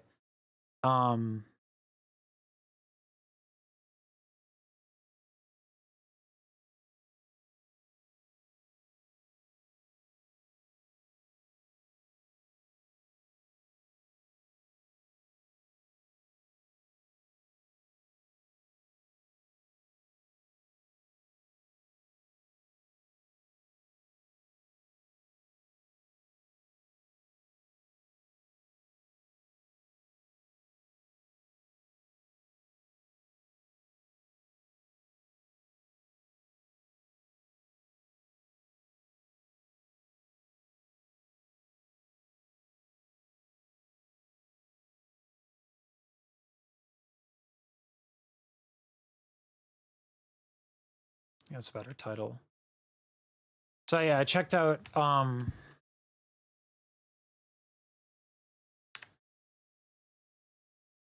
checked them all out. I'm definitely the only person who gets this nerdy. And so yeah, lean into that. I had a migraine the other day, Tank, and I was trying to explain to somebody what it was like to have a migraine. I was like, imagine if a headache caused as much discomfort as being nauseous and like about to throw up. Yeah, because I remember you telling me you get migraines. So I hope that the most recent one wasn't a migraine. Um,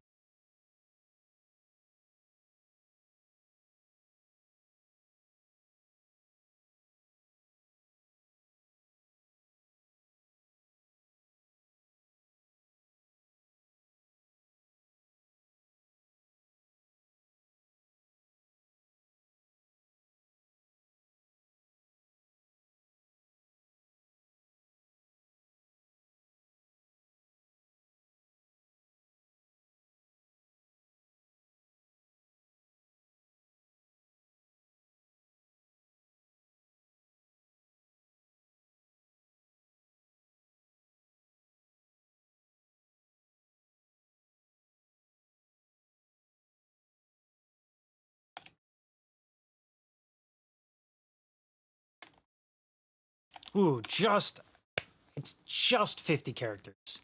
Just 50 characters. Let's go. Ooh, okay. That's big.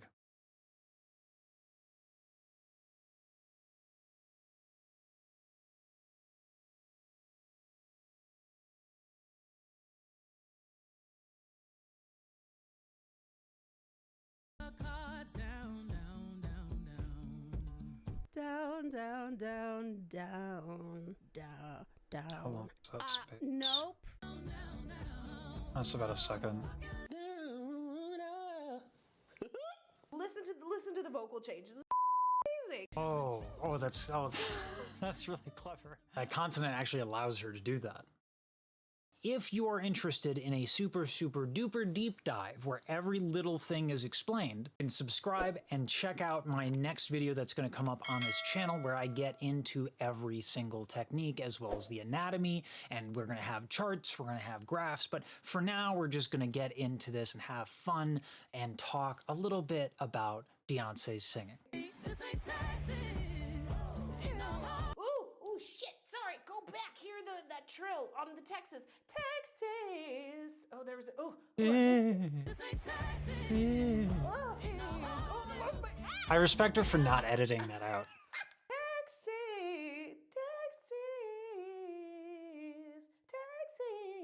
Texas.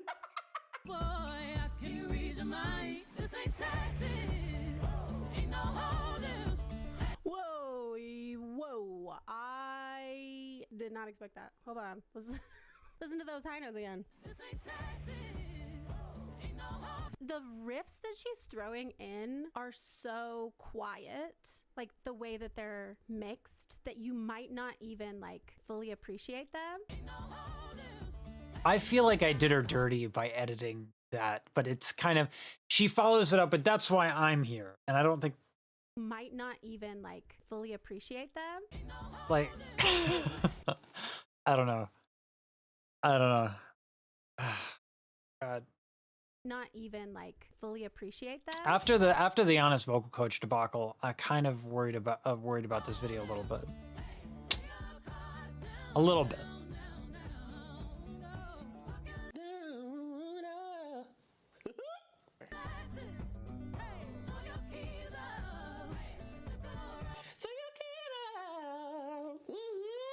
Yeah, that was nice too. She kind of walked that down. Throw your keys up on the up sound or the up vowel. His voice is so fucking high. That one, sugar on me, honey, too. So that had a little bit of a Sugar different on me, melodic too. pattern right there. The other ones were, come put some sugar on me, honey, too. But that was, put some sugar on me, honey, too. Or whatever it was. It changed. I know that. It changed. It changed for sure. This ain't Texas. Oh, okay. She's really good at adjusting vocal weight. She goes from belting, which is very like fat folds, and then she lets go of that weight and thins them out really fast in order to get that descending run that's so delicious. Down, down, down, down. Nice. Beyonce is so good at articulating every single note in the run. That's actually quite challenging. There are a couple different ways to do that. A really popular way of doing it with your jaw, which is what she's doing. No. She also is really good at using her larynx to kind of give articulation. No, no. Hold 'em. So lay your cards down, down, down, down. I like the little woo. Hey, Down. those little calls right there. You can hear different pitches on the woo and the hey. You can hear her doing With Jacob Collier, Yeba, John Legend, and Tori Kelly. them, but they're different pitches. That's the reason for that, because you want thickness and want Karen's? crowd type sound or group voice sound, so you have different pitches of the hey and the woos going on to get that sound. Red cup kisses, we But it's good though, and it's a different perspective that you give, like hearing about what's happening inside my throat when I'm singing. Yeah, no, I think it's valuable. I never watched any other voice teachers ever. I would turn it on for 5 seconds and be like, I hate this. So redemption passing time. this was the first time I really took a look at it. But which What I Karen? find the most unique about this as like a Beyonce song is actually the tight harmonies behind her. Of course, Beyonce has worked with backup singers and everything, but she's singing in like her very typical style. Although I will say again that I don't think she usually sings down that low. But those tight harmonies in the back and like the song picking up speed, this is so not what you would expect to see from Beyonce, and it is fantastic. It's I don't know if really I agree catchy. with that. Redemption passing time, yeah. What I like about this stacking here, this vocal stacking with the harmony, is the open chord octave sound. I think it fits this song very well. Da-da-da-da, da-da-da-da. You kind of hear the octave going on there. Sometimes people don't want to have that octave sound, that open chord sound, because it kind of feels hollow to some people. But I think it fits this song. For the record, I've always been a fan of like 3-part stacking. Like, I like simple stacking. Don't like Don't John get me wrong, Legend. I love complex parts and harmonies and dissonance and all that stuff. Also, I it love was that. great. But when it comes to my singing and my I mean, I music, things liked that, Bridge I Over tend to Troubled go Water for, a lot. like, 3-part stacking. I just like the real clean lines of 3-part harmony, but I like the open chord. Is that a recent release, Kind Tink? of like the bass and the soprano singing the same. Because if it's part, recent, the it's alto popping and off. tenor That would be parts actually kinda really coming in the good middle thing right to cover there. next. I like that. I think it gives a warm texture to the backgrounds that kind of gives some deep richness on the lows and some playfulness on the highs. It kind of gives that middle structure some warmth as well, or those middle parts some warmth as well. So Yeah, it kind of gives absolutely. a cool chordal balance to the backgrounds. As Thank you sing for it. letting me know it was low. Damned if I cannot dance with you. That's really pretty. Ordinarily, when we do harmonies, we will stack them in what are called triads, and we won't get into that here, but what we're hearing here are octaves, just kind of the same note, top and bottom, and so that gives us a very thin, ethereal-esque sound. With you, baby, pour that sugar and liquor on me too. That Oh, sweet. 3-part Okay. stacking is so clean to me. And now you see here she's using more glides in the harmony, some more vocal slides and things within the harmony, the stacking, the background vocals of this song. I love how the slides go together. You see what I'm saying? Of Jaren course, I gives can't a sing lot of super harmony by demonstrations myself. to But make you his see what point. I'm saying? How the stacking of the 3-part harmony right there, the slides went together. So it has a ooh, I love that kind of stuff. Yeah. Rugged whiskey, we surviving. Okay, I gotta say also, I really like the fact that she's doing country music, but she's not adding a big accent. This is her actual voice. So it's not like rugged whiskey. She's not trying to act like she has a country accent. She's just being her, using a melody and using a music instrumental that is very country based. Throw some sugar on me, honey, too. It's a real live boogie and a real live hold down. Don't be a bitch, come take it to the floor now. Woo. If I can't dance with you, so isn't that with you, it's with you. And she shows up that chew, kind of like in a heady voice, thin fold spot. Oh, don't you got me, honey, too. Kind of like that. So she's throwing these U's or chews up and kind of having a vocal throw at the end of each one of those. You see what I'm saying? This one is fun. Throw some sugar on me, honey, too. It's a loud. real live boogie and a real live hold down. Don't be a bitch, come take it to the floor now. So there are two things that are going on here that I really, really enjoy. First thing that she's doing is the choo.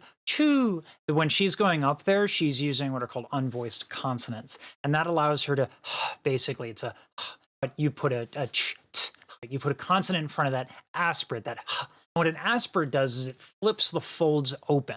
So that basically allows her to reset. So when she goes, honey, too, isn't that so ridiculous? It's so ridiculous. And I apologize if I get the name. Yamiana. It's so absurd. She's from Texas. She was born and raised in Texas. Every person in Destiny's Child is a Southern girl. So it's like they went on tour reading their Bibles. Like, why is this shocking for anybody that she releases a country tune? It's so weird to me. I don't know. I tried to like make good points on it, but it's just, I think, kind of silly. People are like, oh, she's just trying to be provocative. It's like, what? She's more Southern than half of the people doing commentary on how it's not Southern enough. I don't know. I make good chili. That's about as Southern as I get. Flip when I like spicy food. It's made much easier. I went to Louisiana once. I visited the lake in Georgia that the Koch brothers are on and got along with absolutely nobody. It's unexpected, but it's not outrageous. Let me switch the adjective. Unexpected, sure, not outrageous. Those consonants there, and then she gets into the little gravelly vocal. That's its own. It just feels. I mean, like, I'm trying not to be indignant about it. It's just so weird to listen to people. Oh, my chili's so good. I lost a competition by a fucking hair because it was very much like the Pepsi challenge where the judges ate everything in very, very small thimbles because there were so many contestants. What they should have done is they should have had it in two parts, where they eliminate everybody based on the thimble, and then put up everybody head to head based on larger tasting samples. Because what ended up happening was that the guy used ketchup one. My chili took 3 fucking days to make. It was the best. I'm not bitter. As well, it was like 15 years ago. I'm not bitter. 3rd place. Stupid. To be fair, I was out of 50 entries though. Spaghetti sauce. Yeah. That vocal. The trick with chili is dealing with the acidity of the tomatoes. You have a couple different tools at your disposal. If you brown off the meat and bring out the sugars that way, brown off the onions, you get the sugars from that. Chili is bitter. I like using. What are the chilies I like using? It's not ancho. It's a weird breed of chili. If you eat it dried, it's almost like a weird pepper fruit leather. So I use that one. I make my own chili powder with that one, and then I'll roast off possibly some bell peppers in the air fryer. I used to do it in the pan. But fuck that. Fry. It's its own texture that I really like. So this is really cool. And I am clearly. And then you got to cook down the tomatoes as well. I used beer. I don't use beer that much anymore. I tried using a bit of coffee and a bit of chocolate. You can only do those. It's interesting how quickly those flavors just disintegrate. You really do have to add them at the end. So you add like a little bit of chocolate to your chili powder, ground cocoa, and you just put that in, turn the heat off, stir it, and let it sit. The purveyor of cool. You can tell because I took my glasses off dramatically. This is really cool. So she brings back the harmonies, but before we were talking about how they're just octaves and so this kind of the same note. Well, now she is inserting notes in between those notes, but they happen to be mixed very quietly. So we're getting an increasing intensity in these harmonies. It's both gradual, which is from an audio engineering point, from a mixing point, is very sexy and sophisticated, and the same is true from the musical end of things, to slowly introduce more and more harmonies as time goes on. Just work me in the middle, boy. I can't read your mind. This ain't Texas. I can't read your mind. It wasn't I can't read your mind. I can't read your mind. With it being having to get through this many words this quickly, articulation, you gotta throw it out there a little bit, kind of just let it go. And of course, I'm sure she's singing with country music in mind, and singing with a drawl in mind, and singing with all these dialect things in mind. So she's not thinking about it like this, but I'm trying to show you the things she's doing to the articulation to make it work for the song and to make it work for what she's trying to do. It's an intentional move she's making. Spin me in the middle, boy. I can't read your mind. Boy, it's almost like that boy with the B sound, boy, and the vibrato kind of increased and the sound increased in volume. So it was like a crescendo vibrato on that boy, boy. But the vibrato was all at the same because it's her voice stacking everything. So you can hear Beyonce doing all the things together. So the vibrato obviously would be in sync because it's the same vibrato on all the parts. But that vibrato was like, boy, if that makes sense. I hope y'all heard that. I hope y'all caught that.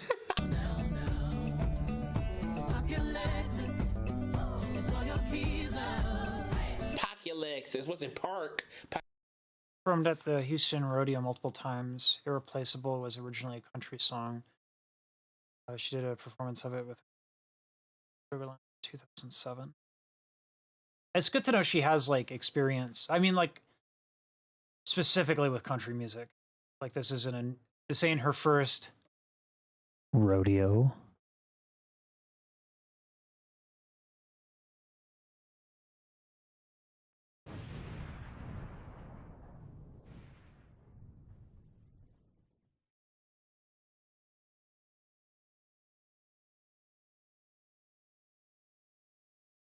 I'm not sorry. Anyway.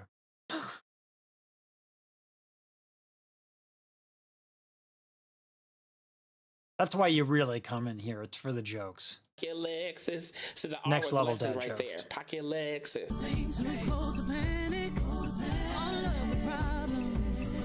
I like how she's using vibrato in certain spots, straight notes in certain spots, glissandos or throws in certain spots. They're the heatway. And I don't have the spots right because, like I said, I've only heard this song for like 10 minutes of my life. But you see how she's using these different vocal textures intentionally. So she's coloring certain syllables, certain parts of the word with vibrato, or other parts with the slide, other parts with the straight note. Sometimes it has breathiness in there. Spurs, boots, sologenic, photogenic, shoot. Sologenic, photogenic, shoot. That was sharp. Photogenic, sologenic. That K sound or the C sound in photogenic, sologenic. That was very sharp, very there.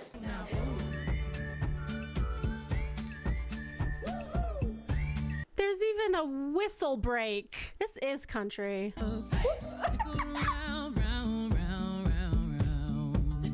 What? Okay, I didn't expect this. Like, I knew it was country and I heard the very beginning, but this is banging. I like this. I love that we're getting different styles of music from her. Take it to the flow now. We're combining like hip hop.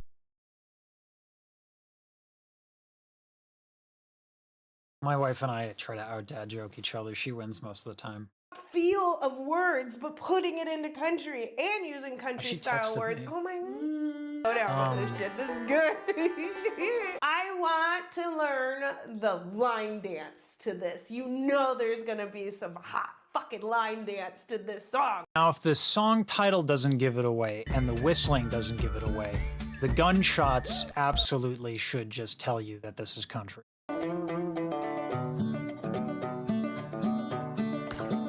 A lot of folks are acting like surprised like she released a country thing. She's from Texas. Beyonce was born in Texas.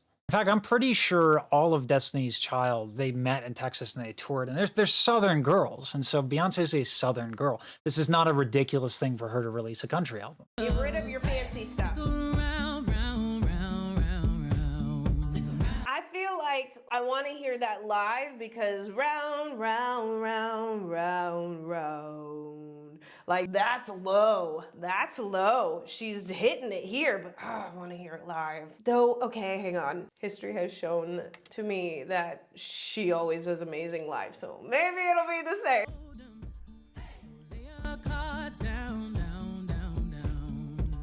Down, down, down, down, down, down.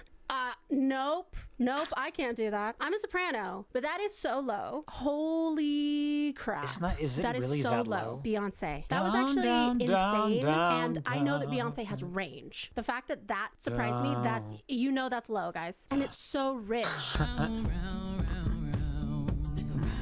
Round. She getting down there. Round.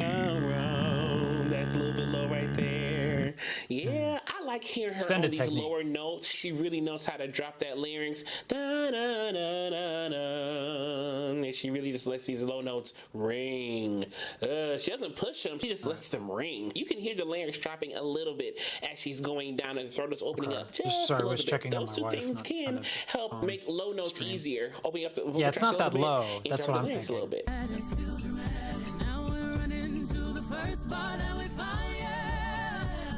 I think the resonance is what people The are word maybe is going on fine, about. yeah, right. But she said fine, yeah. So she took that D off completely. It sounds That great. fine, yeah. It's a great So she sounding. threw that fine, yeah. it sounds and lush, then threw the word but I again wouldn't at the say it's a end low of that note. yeah right there. And we fine, I think it's a pretty low note. like that, okay? So she's And that's the really playing differentiating again factor, with is the tone glissandos or quality. throws, scoops, and all those things as she's singing this Down, song here. down, down, down, down, down.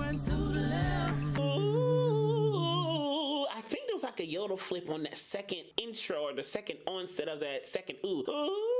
Ooh, something like that. It was either a scoop or like a little yodel flip, register flip right there, but there was definitely a different textural Jaren change talks on that one. in this one. A lot of onset, offset.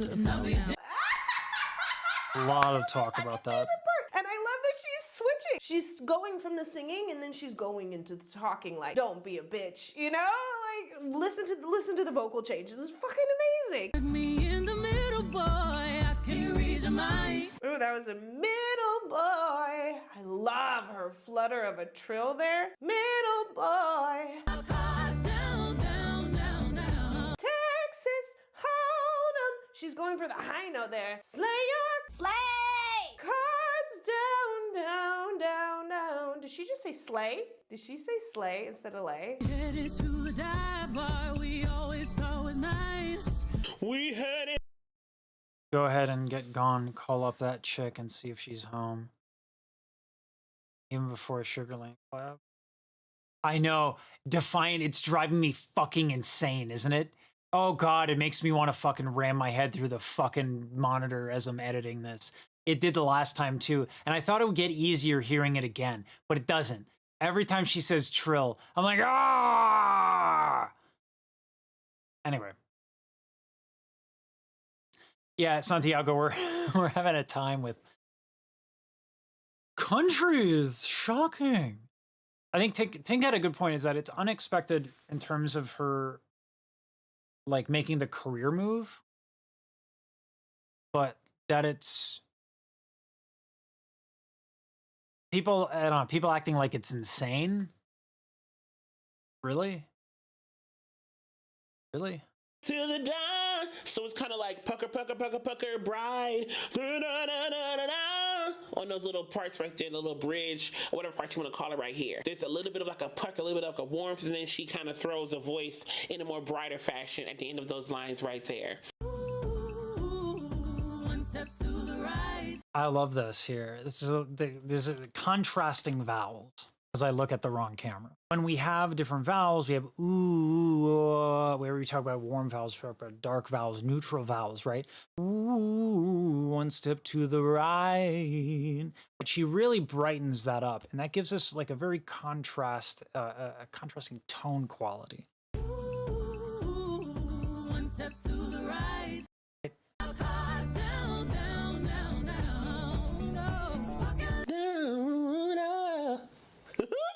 All right, Beyonce. Down. So she said down. Hit that N sound on down. Down.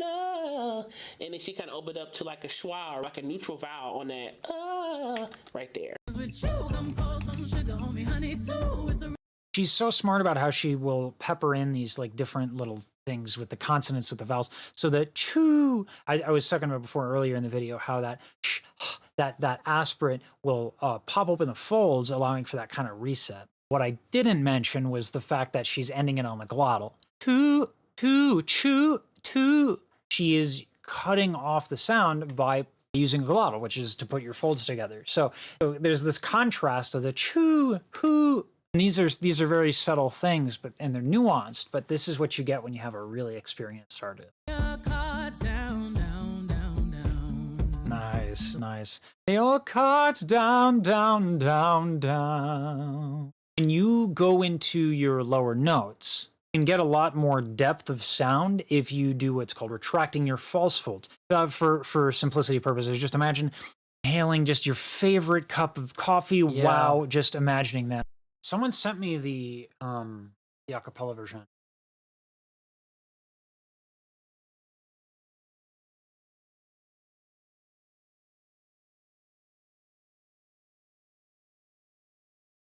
I think I'll do that for this video. For the next one where I go into the deep dive.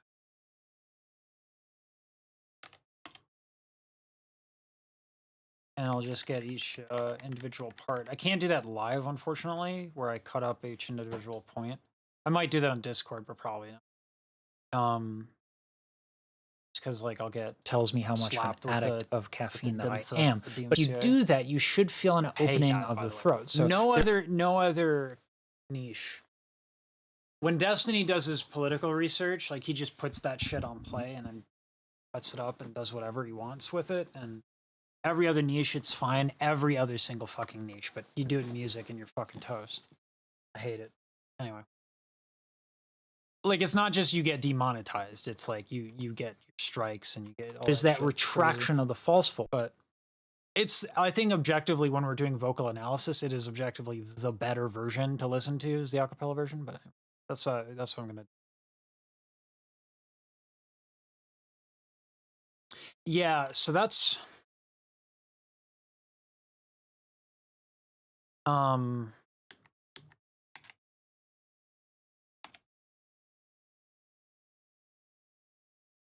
That's a good point, Tank.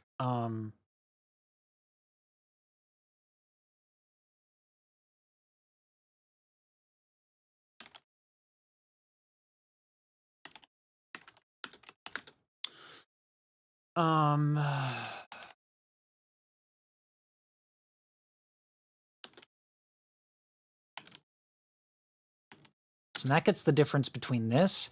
Ooh, that was no retraction. Ooh,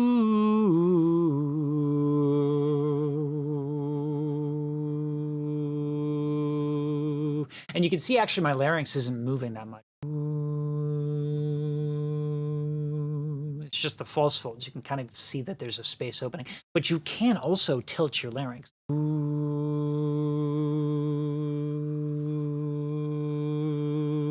I feel like the gate is too. That will warm up the sound as well. But what you don't want to do is you don't want to ram your tongue back. Okay, that's just no. So when you use a nasal continuant,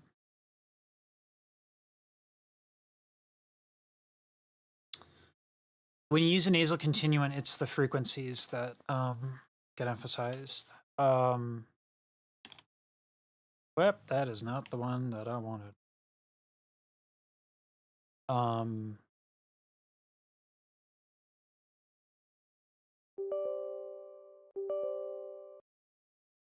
Really? I swear, every single time, always asks for me for thing. It's like, I've done this how many times? Come on. Anyway. So if I do down,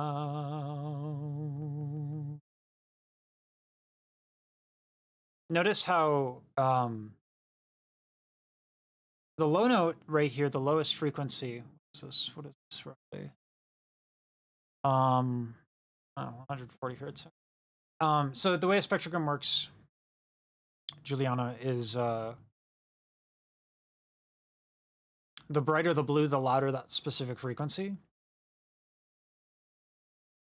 So when you have a low note and you want to add volume to it, you generally don't have a lot of dynamic options. And part of that is how the low notes just work, how low notes work. You look at the signal level, it actually gets is that dB? It's dB. You can see there's not a lot of variation in the dB. The vocal folds are just not that big, no matter who they are on. You know, the larger they are, the more dynamic range you can get. But generally speaking, they're not that big, so you can't get a lot of dynamic range. So the way that you do add projection is you add resonance, but you add it in different areas. So if I go down, down, down,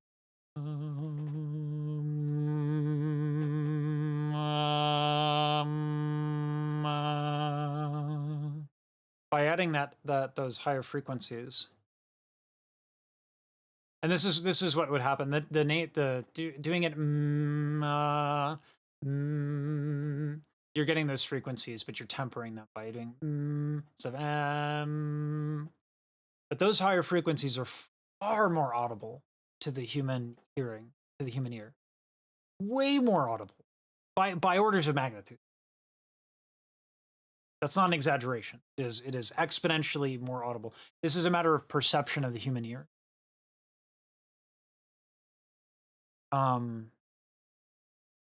Let's put it this way. Babies do not scream louder than an adult. They don't even, like, in terms of sound pressure level, like measurable volume, they're not even half as loud. But which would you rather hear sobbing on a plane?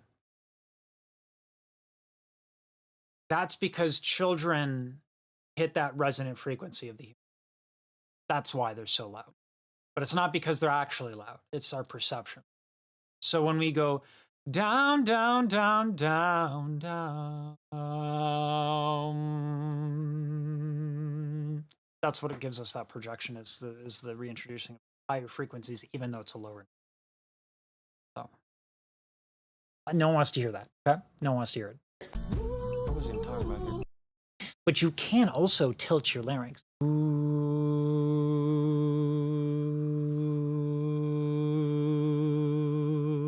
And that will warm up the sound as well. But what you don't want to do is you don't want to ram your tongue back, okay? That's just, no one wants to hear that, okay? No one wants to hear it.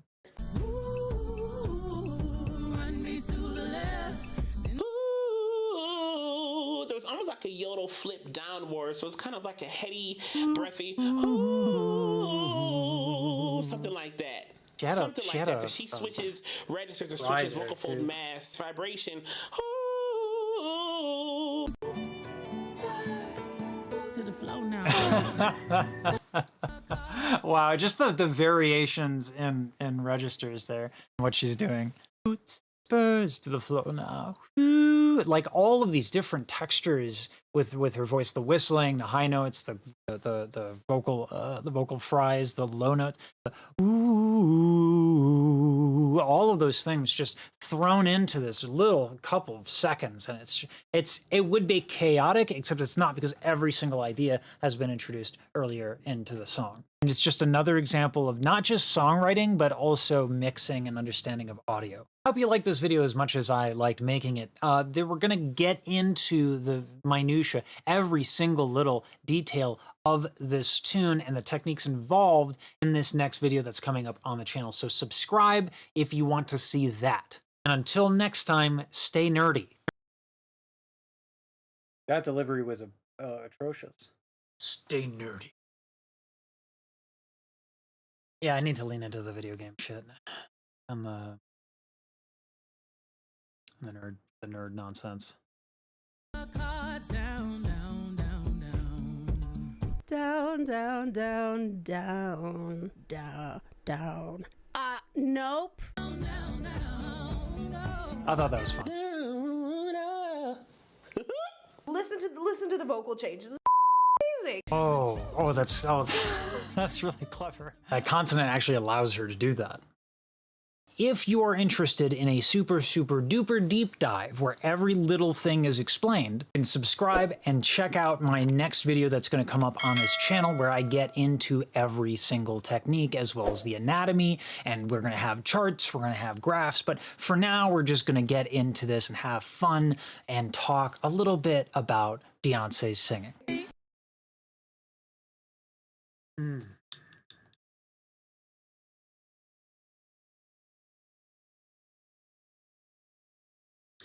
What do you guys have any questions pertaining to the actual song and to actual singing? Even if you weren't here for everything that was covered in the video. Yeah, he's really good. He also has an extremely high voice. Like a ridiculously, like he's a medical anomaly. He has a video about it.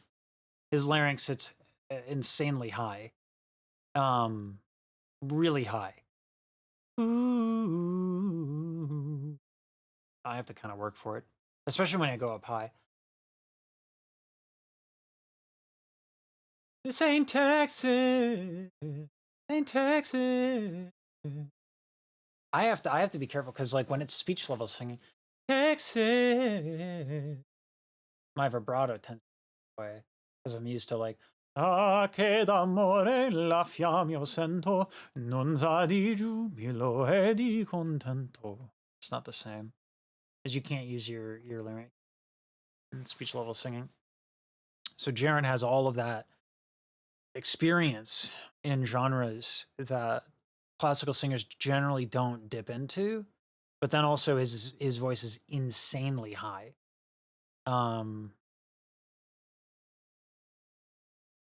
Yeah, I mean, Jaren knows how to use. He's still certified, so he knows how to use spectrogram. He knows how to do that stuff. I think most people would find that excessive. I just like,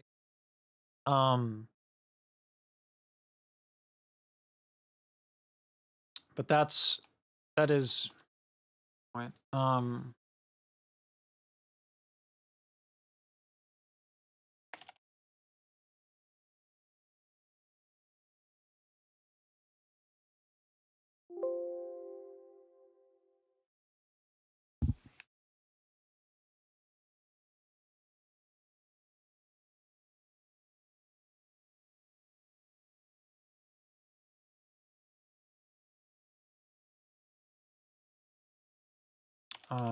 Envelope.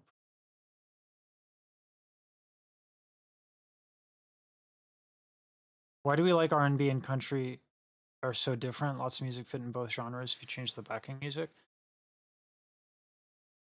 It's a really good question.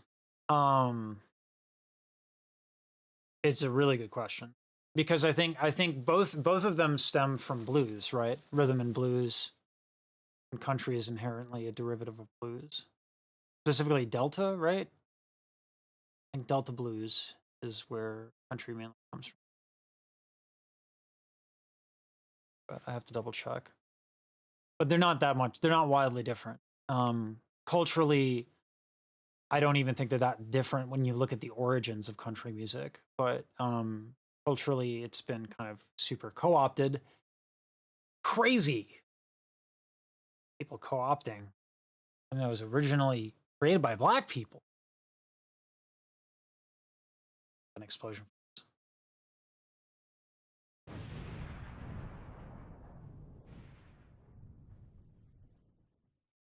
Vocal placement.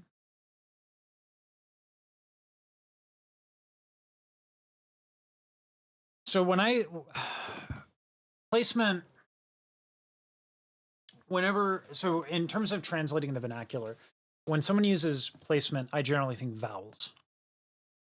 Ooh. In a neutral, brighter vowel, the width of the tongue.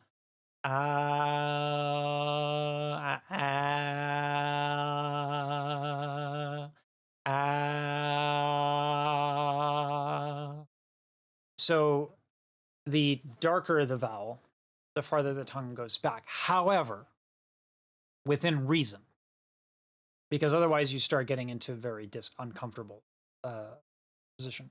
So in terms of her placement, it's all over the place intentionally. Oh, hands down, down, down, down. Hands down, down, down, down. A lot of contrasting. On you, honey, choo. On you, honey, choo. Choo, choo. Right? So it's phrase by phrase with her, which is actually really good.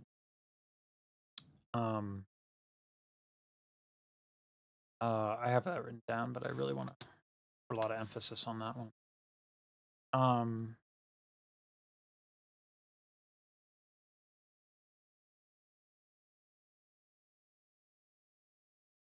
Placement is incredibly important.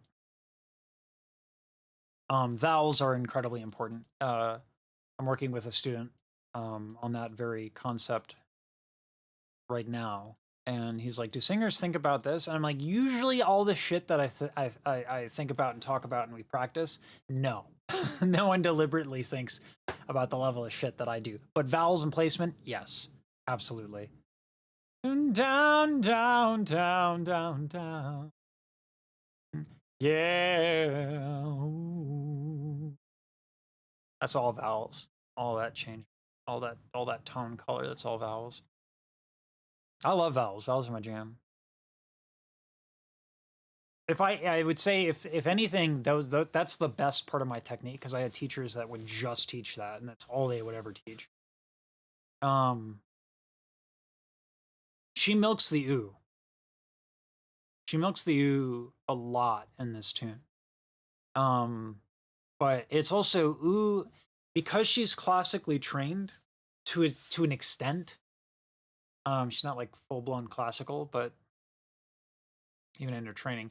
But sopranos are often taught to use ooh vowels, because what it generally trains is for the larynx to tilt, and then also it trains that kind of hooty nature that is kind of more appropriate for the gender roles of classical singing. So tenors are usually taught on E. So everything is biased towards E.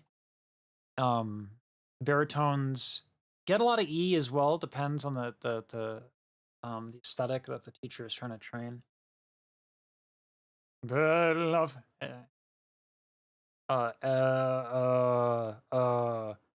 You get a lot of that with baritones.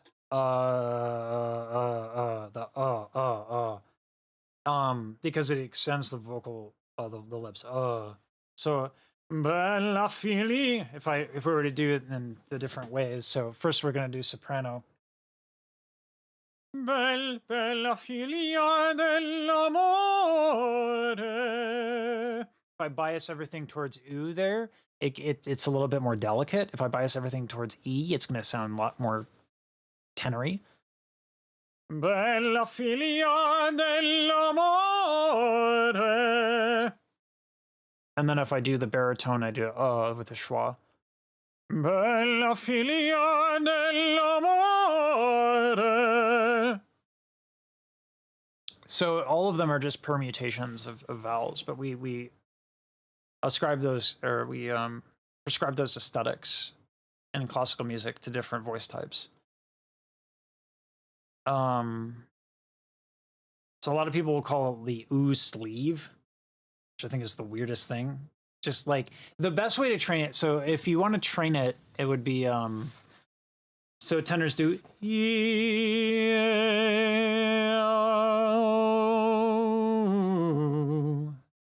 or yang yo ya yo you. If you wanted to do it more in the style of a soprano, you would do we way wa wo. It's a subtle thing, Tink. It doesn't. A lot of people don't talk about it, but just something I noticed over time. And also, well, the E thing is something that people do deliberately with tenors, and the ooh thing is something that people deliberately do with sopranos. I just noticed with baritones, they don't give a fuck about either of those. And it's like, oh, I watch baritones sing, I'm like, why the fuck are they doing that? And The more I look at it, I'm like, okay, that's why. But my favorite baritones sing as if they had an E vowel training, and that's because I love Verity baritones. But anyway, it's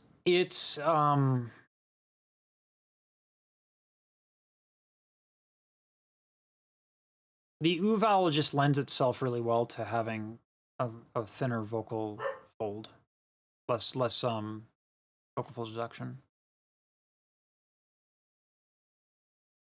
Yeah, you bias towards different vowel types for different voice types in classical, and some of that carries over, right? So like Beyonce has some classical training, and so some of that bleeds in there. Yeah, and that would be, Juliana, that would be one of the reasons why it helps a lot. For me, E still helps. Like, Bella figlia dell'amore. It would be easier for me if it was Bella figlia dell'ami.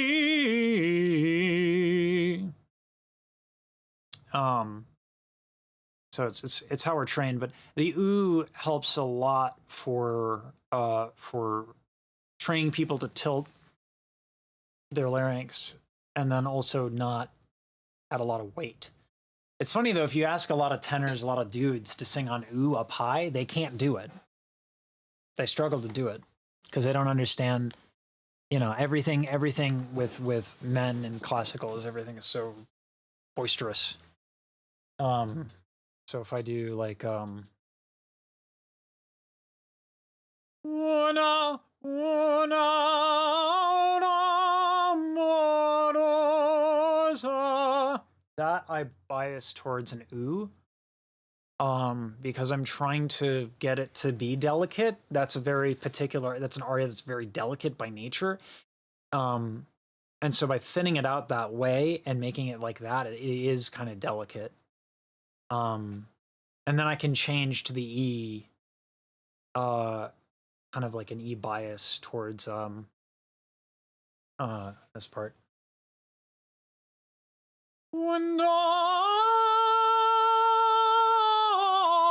Dolce sono al corpo leggero, al corpo leggero. Getting a lot of clipping, sorry, but when I want to get more dramatic or subtle, then I can kind of bias towards this. And we can actually take a look at this, how this sounds like right here, what it looks like, rather. There's the oo. Una amorosa. Del nostro tesoro, dolce ristoro al corpo leggera. When that, and my vowels are a little all over the place because I'm trying to demonstrate the point, but when that ah comes in, you just see this kind of like this wall, and when the oo comes in, a lot of the more strident frequencies kind of evaporate, or specifically around here, they just kind of go away. So, yeah, it's fun. It's science. Tends to be too bright if I don't raise the soft palate. Yeah. There can be a couple causes to that. I have a hard time because my jaw gets really tight, like really tight. I have so much jaw tension, and it's from all over my back too. In fact, actually, you can hear it. If I bias all towards the E, and I don't massage my jaw, and then I do massage my jaw, check out the difference. It's kind of crazy. Tight jaw. Bella figlia dell'amore. It's a little strident. So now I have to loosen the jaw. Bella figlia dell'amore. And it's just so much easier. It's so much better. It's amazing how loud I have to talk when I'm not singing. But it's I thought I was swallowing the sound at first when I started loosening my jaw. I was like, there's no way that's right. And then I did it, and I was like, I recorded it. I was like, wow, that's a way better sound. Where has that been my entire life? It's a lot of it's here. If you think about the opposing muscles to it,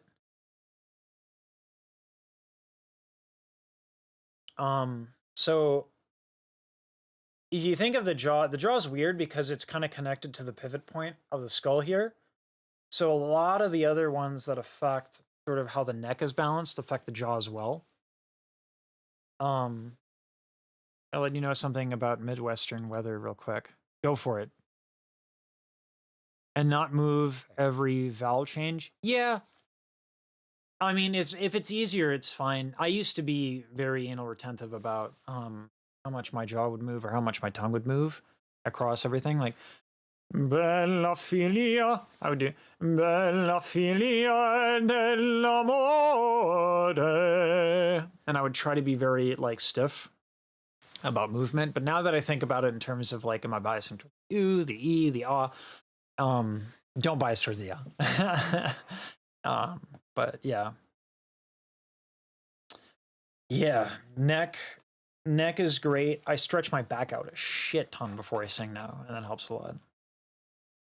High 70s, and it was sunny. Now it's 25 degrees and snowing. My goodness. I guess the coast regulates the temperature a lot for us coastal elites. Coastal elites listening to country music.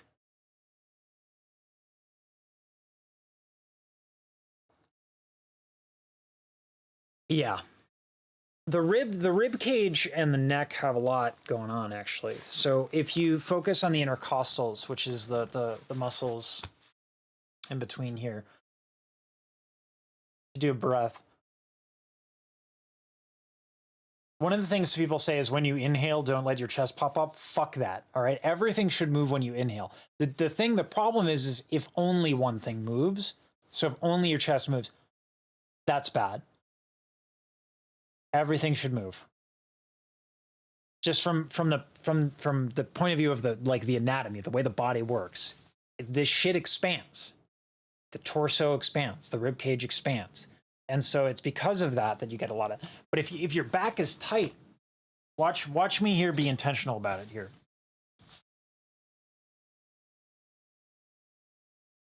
So that's tight back. That's me inhaling. You can barely see it. Now watch when I loosen up.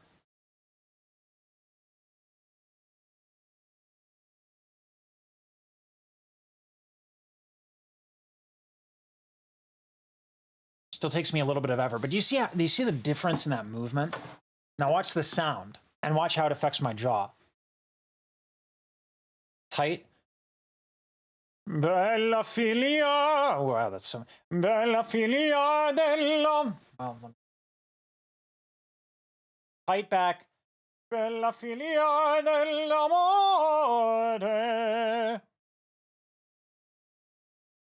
All right. Not tight back. Bella filia dell'amore. Man, it's such a fucking difference. Yeah, tension is. All of this shit is so tiny. All of the stuff involved in singing. And you can get pulled down from your pec minors right here. This contraction can like pull this down. Those are your sternocleidomastoids right there. Your lats can pull down your omohyoid, can pull down, all sorts of shit. So tension is a son of a bitch. That's why Alexander technique did me so much good. It's literally designed specifically to address tension. Yeah, I lived in Jersey for a long ass time. That was where I grew up. 16 carriages. Probably. We'll see how well this one does. Misery.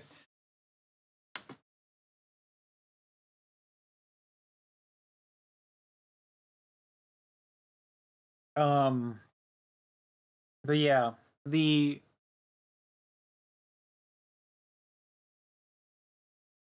we'll see how well this more recent one does, which reminds me, I actually have to finish uploading that thing. Good. What? Not the one I wanted.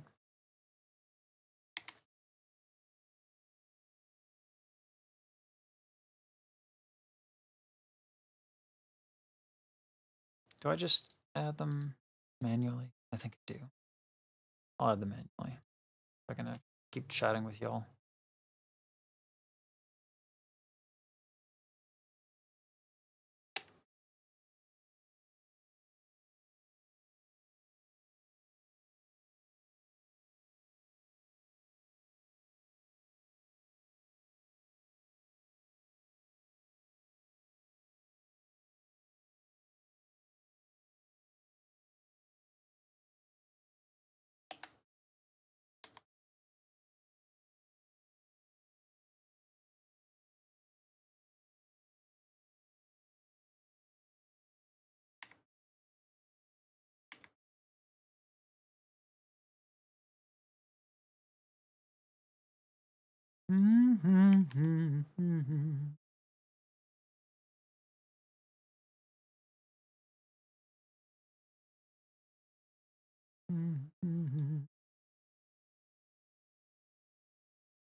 All right, we're about to upload this video.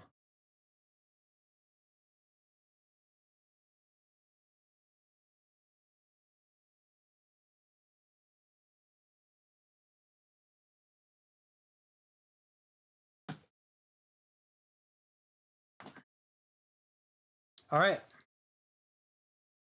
The video is live on YouTube. It is live.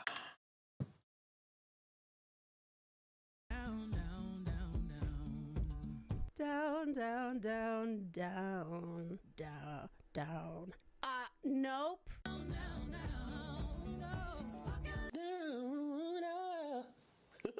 Listen to the vocal changes. It's amazing. Oh, that's really clever. That consonant actually allows her to do that.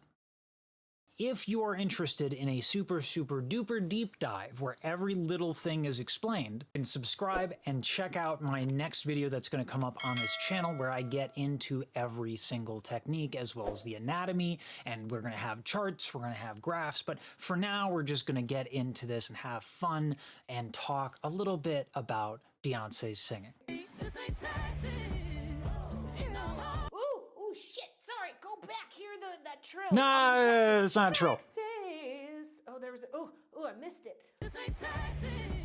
Oh, I lost my. It's a run. It's a run. It's melisma. It's a run. It's a melisma. It's not a trill. Scale. I'll take a scale. Don't give me trill. Oh, snap. Whoa. That's cool, Tank. Did not expect that. Hold on. Listen to those high notes again. I'm 20 minutes from Delaware. The You must be. Are you close to Philly then? You're Southern Jersey then. Like the way that they're mixed, that you might not even like fully appreciate them. I don't think she means to come across that way. Like, don't fully appreciate them. Like it's almost like I don't think she means to come across that way. But the thing is, if I let her continue, and I didn't edit it, it doesn't actually sound much better. So. Yeah, that was nice too. She kind of walked that down.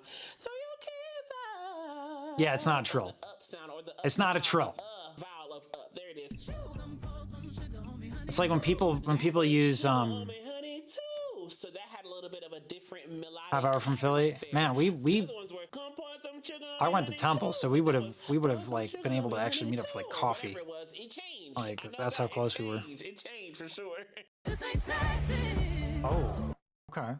She's really good at adjusting vocal weight. She goes from belting, which is very like fat, fat folds, and then she lets go of that weight and thins them out really fast in order to get that descending run that's so delicious. Down, down, down, down, no. Nice. Beyonce is so good at articulating every single note. A trill that's actually is when you have notes that are next to each other. Ooh, I can never do it. Ooh, ooh. There are people who are really good at it. I tend to unfortunately go into vibrato. I never really practiced it. Ooh, ooh.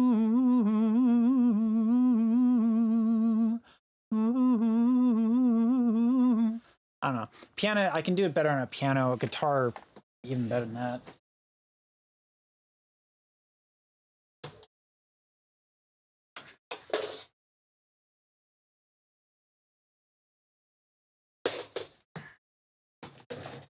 Now, it almost always shows up on a half step or a whole step. No, it's okay. Trill is like one of those things. It's a very specific musical vernacular. Like,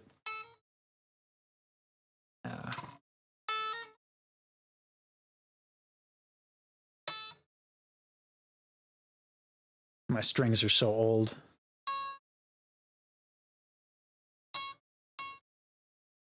Let's see if I can get it even closer.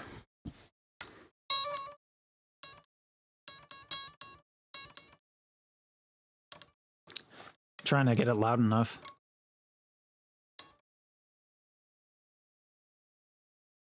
So it wouldn't be, this is like an arpeggio.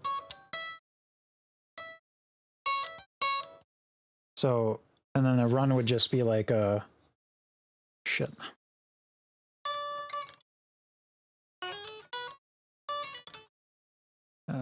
Wow, it's been a while. And then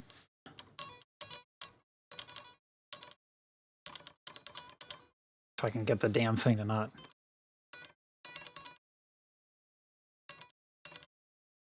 Those are trills. I'm not sure if you can even hear them.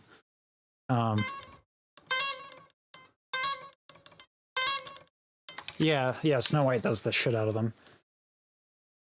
Now I want to play guitar.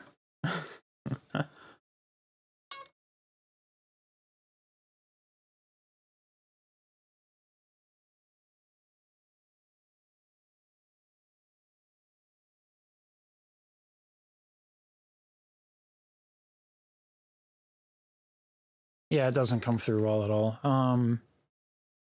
If I had it plugged in, but maybe if I do one of the higher ones. The thing is, like, the fretboard needs to be seen for this to actually have an effect. But there's a way to solve that. Spoosh! There we go.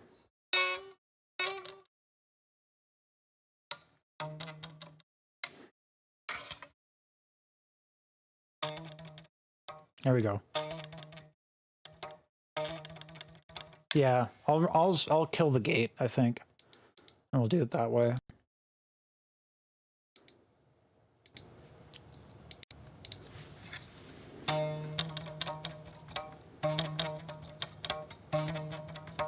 Yeah, that made a big difference.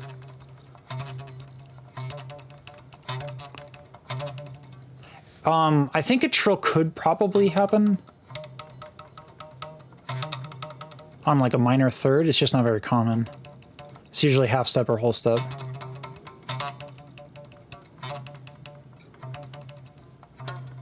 Oops. I'm not very good at pull-offs. Yeah, anyway.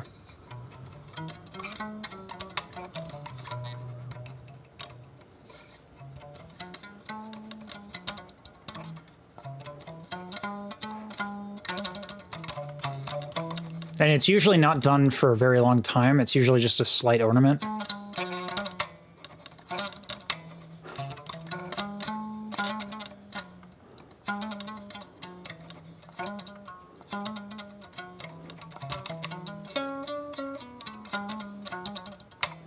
Something like that.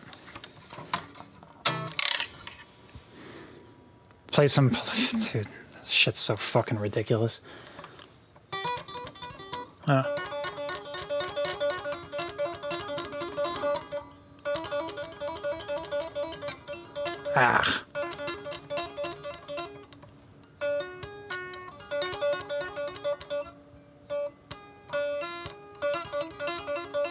Oh god, I'm so out of practice. I'm not clean at all. Anyway. I love slide guitars. Really, really challenging. Because you have to be very deliberate. That's one thing. If you want your sound to get really clean,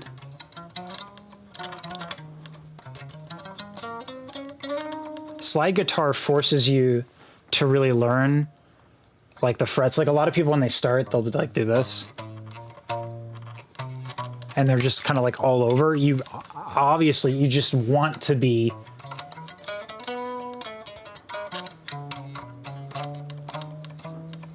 close to the actual fret.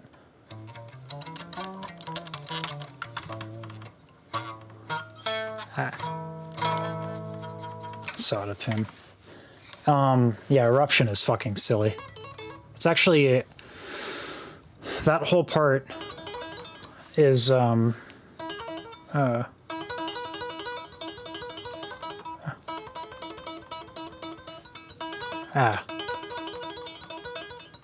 god, I'm so out of practice. My pinky is just sore from that. It's I forget it's an organ piece. That part that he does is from an organ piece, and I forget the name of it. But yeah, that be trills. So I've been waiting for an excuse to bring out piano and guitar.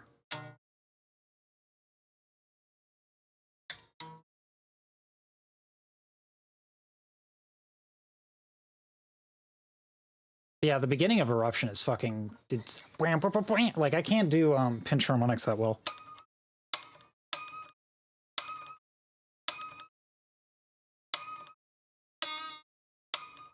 I do. It's funny, I say I can't nail pinch harmonics that well, and I land perfectly on a harmonic. I can't do that right on the regular.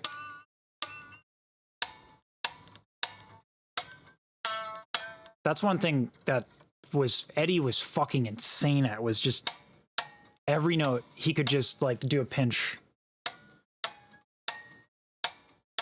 and then he would find it like I don't know, he was just crazy with that. Like, he really changed everything.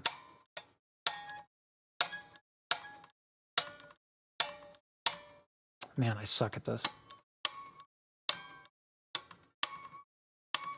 There we go. That's a clean one. Ooh.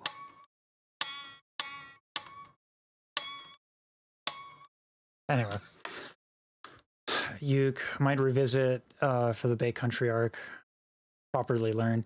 It takes a little bit. I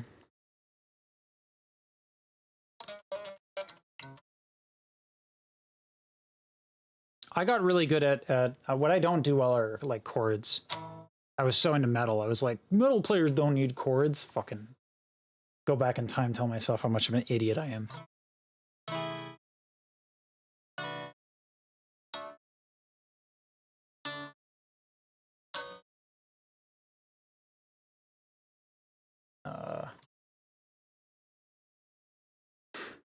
This guitar is so out of tune, there's nothing I can do about it because it's a Floyd Rose. And I've already tuned up. Oh, this is the beautiful thing of this right now. Boosh. Look at that second camera angle, like a pro. So Floyd Rose bridges have, because it's such a pain to undo the bridge, the Floyd Rose system is meant so that you could do crazy shit, like with the whammy bar, and it won't go out of tune. Like, I don't think anyone can hear that though.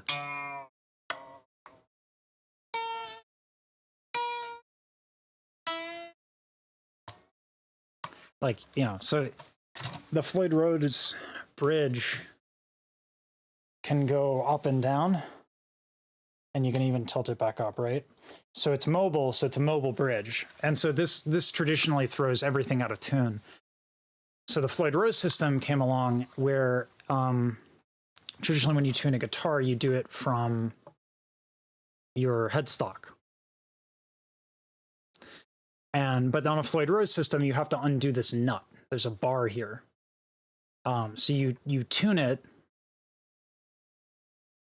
but when it's tuned, the weight is distributed amongst the bridge. So in a normal bridge setup, it's one string per tuning head. But because of the mobility of the Floyd Rose, every bit of tension on one string affects the other. So tuning on this thing is a son of a bitch. And then you have to lock the nut. So anytime I need to retune, God forbid I change the strings. Like, honestly, when I change the strings, I just have somebody else do it at this point. I can't with this shit. I have things to do.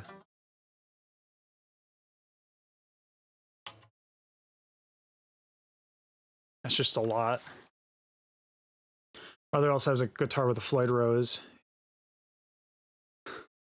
Yeah, man. There are a lot of great YouTube videos on how to tune a Floyd Rose. It's a project. Let alone replacing the strings. Such a pain in the ass. Bassist, big problem. Guitarist chords as well. Yeah. I learned the fretboard, like,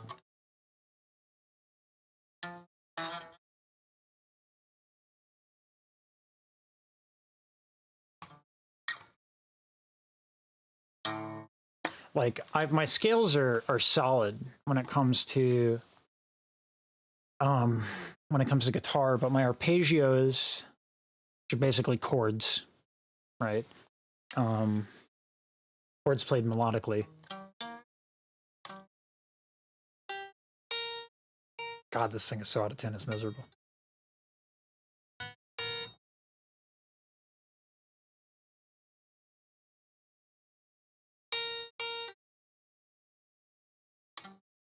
So my arpeggios suck. Anyway, my arpeggios are garbage. And then my ability to kind of think in terms of harmony is also garbage. I wanted to play metal so badly, so I was like, when will I be able to play at 200 BPM?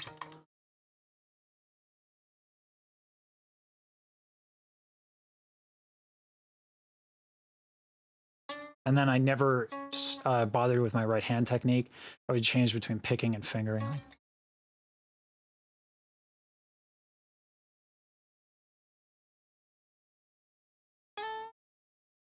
I did spend a lot of time on alternate picking, which I'm glad I did. I spent a lot of time on alternate picking. But yeah.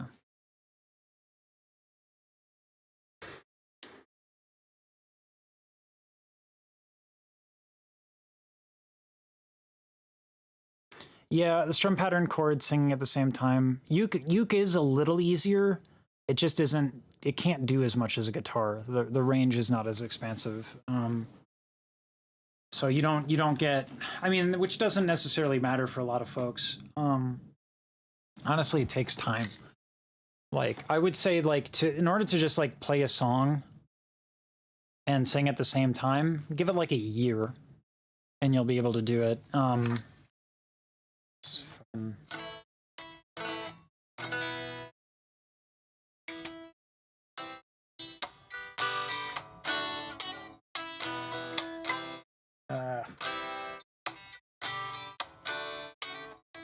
I walk the distance, pay my dues, and try to have a gun going. What I knew was real, had no appeal.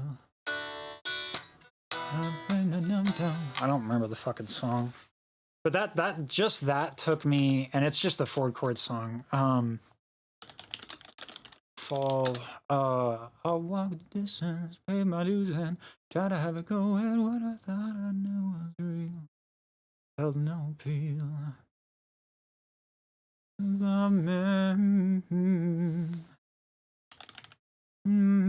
I think it's Roses. Yeah. That's I walked the distance, paid my dues, and I tried to have a go at what I thought I knew was real. Held no appeal. And then, so if you just do that, that's a basic strum pattern. And that took me a couple months to learn. And then I was able to do just like, I don't know if I could do it now, but in time, but I walked the distance, I paid my dues, and I tried to have a go at what I thought I knew was real. That's why.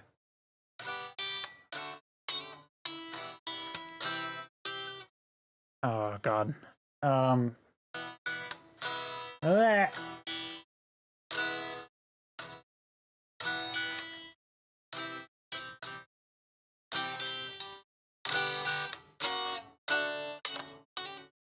would add like brace notes and like on the C, I would add the.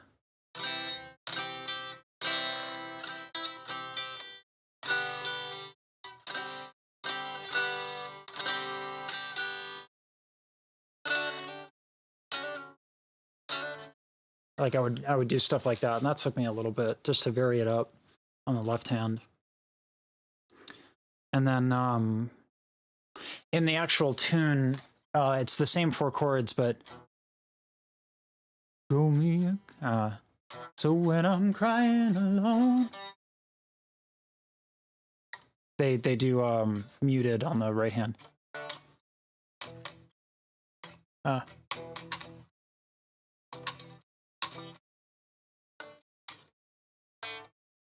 wrong one.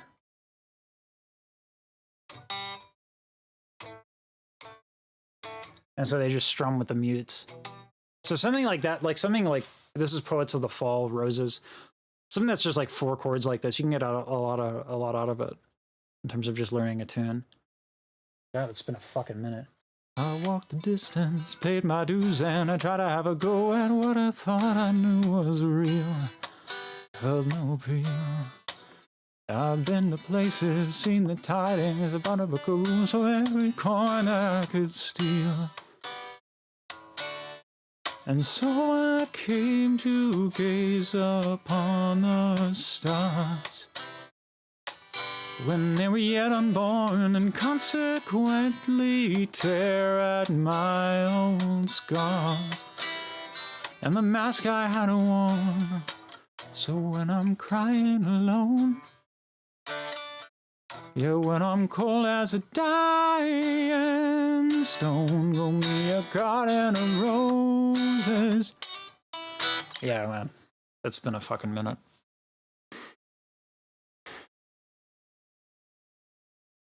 His stuff is so easy to sing because it's like a nice range for me. I've always been in this weird mix of baritone and tenor.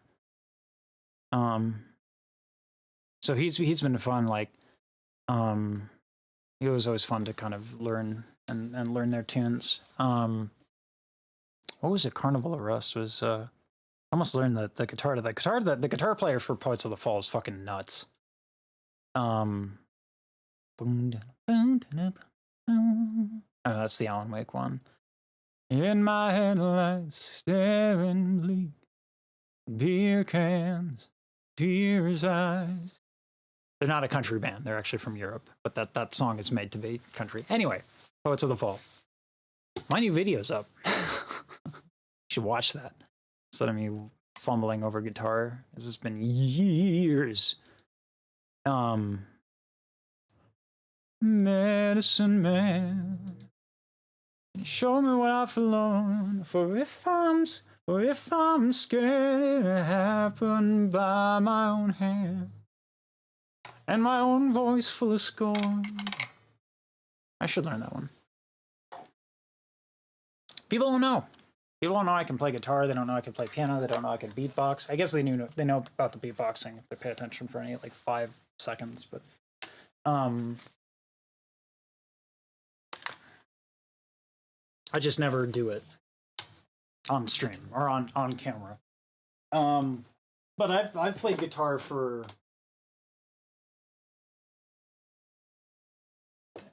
I mean, I took it seriously for about maybe 3 or 4 years.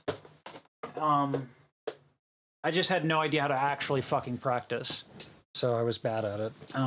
Beatboxing I've done for about the same time, but again, bad practice. So, medicine man, and he showed me what I'd forlorn, for if I'm scared it happened by my own hand, and my own voice full of scorn. So when I'm crying alone, ooh, some bad habits in this one for singing. So when I'm crying alone, instead of so when I'm crying alone, I don't know why I would do that. It was the tongue thing. So when I'm crying alone, boom, boom, boom, boom. Yeah, when I'm cold as a dying, the storm grow me a garden of roses. That's a lot better than when I grow me a garden of roses. I don't know what I was thinking doing the tongue back thing. That was a really bad habit at the time. I was playing a lot of gigs where I was like this. And it's hard not to. That's why I used to. That's one thing. If you're learning to sing and play guitar, sit with the fucking thing and stand with it a lot. And just breathe. Yeah. Do you guys enjoy the beatbox reactions? Because I've been doing harmonizing to the codfish one. I've been actually trying to do like music stuff with the beatboxing. Because I feel like right now, like Dilo's doing reacts, Alem is doing reacts. Right. It's not just like Shazam and Sin and some other voice teachers. It's like people who like have a lot to say on it. When Defiant and Eclipse have more opportunities, I'm fine doing more reacts. I'm just not. Like, I don't mind doing singing reacts because it's like, hey, I actually have things I can teach here. But with beatboxing reacts, it's like, oh, fuck. Holy shit. Which, I guess a lot of people get a lot out of them. Fuck, I fucking love the fucking, oh my God, the codfish drop on the most recent one. Holy shit. And Eyes on Fire. You fly you alive. You one more. This one.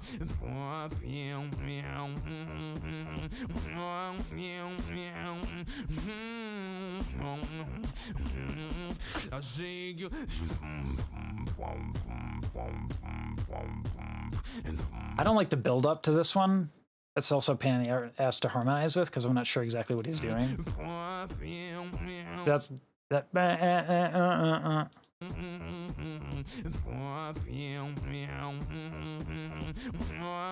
mean, I know what he's doing, but it's like the rhythm.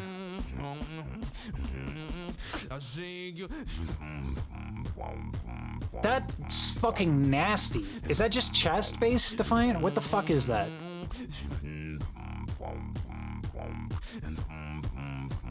But I've been spending every morning, the last 3 mornings, get up Ableton. I'm trying to harmonize with this. I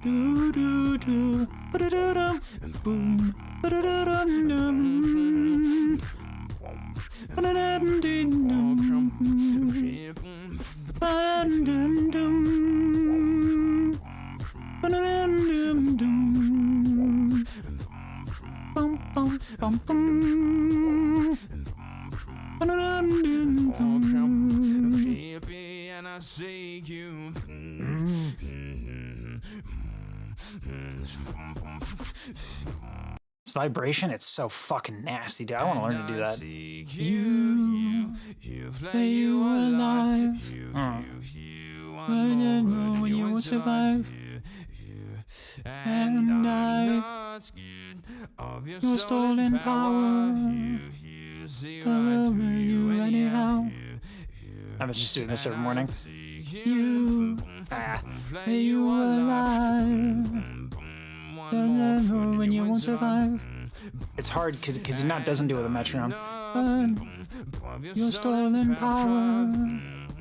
Lay right through you anyhow. Anyhow. Anyhow.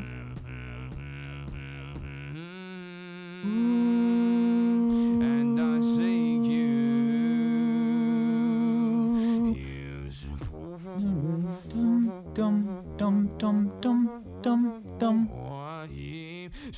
I auto-tuned it on the on Ableton, which makes such a fucking difference.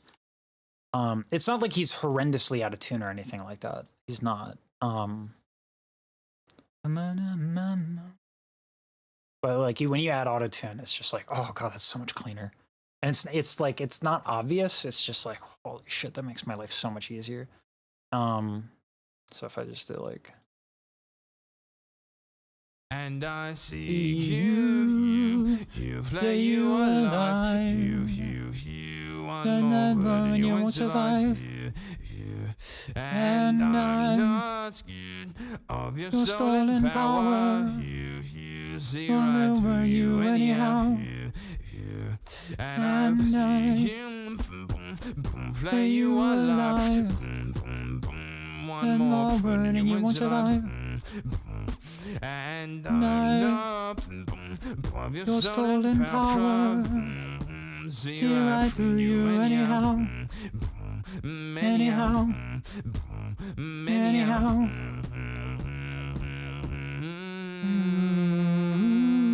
And I seek you.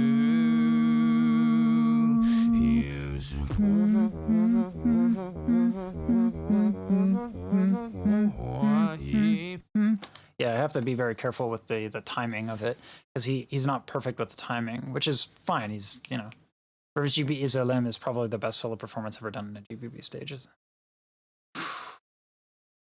When are you good for the next one, Defiant? Because I don't want to fucking. I know you're working on some shit, but I want to save that stuff for me. My purpose is like I flip out over beatboxing for sure, but it's just like I don't say anything that's novel. There are better people than me reacting to it who have more to teach. And I think the value for me is important other than just like, it's fucking sick. Like I want to start doing like harmonies and stuff like that. And I actually have, do I have it up? No, I don't. I have a bunch of stuff for music video stuff. I've showed Defiant, but yeah, I'm hoping to do like a music video once a week of like me just harmonizing with beatboxer stuff because I think it's so fucking rad. Like, and I see you play you alive, you, one more word and you won't survive, you, and I'm not scared of your stolen power, you see right through you anyhow, you, and I'm seeing play you alive, I play you alive. One more word and you won't survive. And I'm not of your stolen power. See right through you anyhow. Anyhow. What's fun too is trying to get his vowels correct, blending with his vowels. And I see you play you alive, you, one more word and you won't survive. If I get that my Australian on, it actually blends a lot better. And I see you play you alive, you, one more word and you won't survive. And I'm not scared of your stolen power, See right through you anyhow. And I'm seeking play you alive, one more word and you won't survive. And I'm not of your stolen power, see right through you anyhow. Anyhow. Ooh. And I seek you.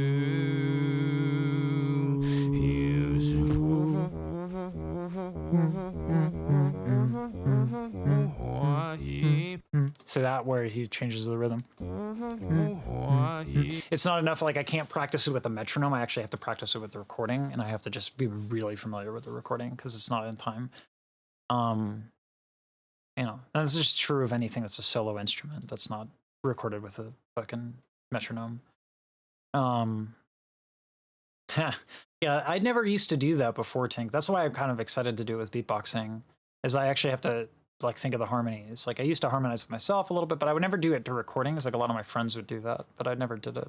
And I see you play you alive. You, one more word and you won't survive. And I'm not scared of your stolen power. You see right through you anyhow. And I play you alive. One more word and you won't survive. See that if it's not right on the money, it's so messy. And you won't survive. One more word and you won't survive. I might have to actually look at the waveform. One more word and you won't survive. Yeah, that helps. And I, your stolen powers, see right through you anyhow. Oh my god, it helps so much to look at the waveform, because I know when the transient's coming up. Oh, god, that's like super helpful. Oh, that makes my life so much easier. And I see you play you alive. You, one more word and you won't survive. And I'm not scared of your stolen power. You see right through you anyhow. And I play you alive. One more word and you won't survive. And I'm not your stolen power. See right through you anyhow. Anyhow. Anyhow.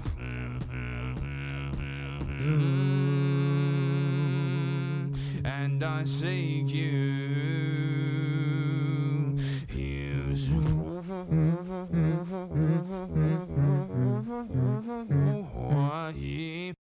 See, like this, like.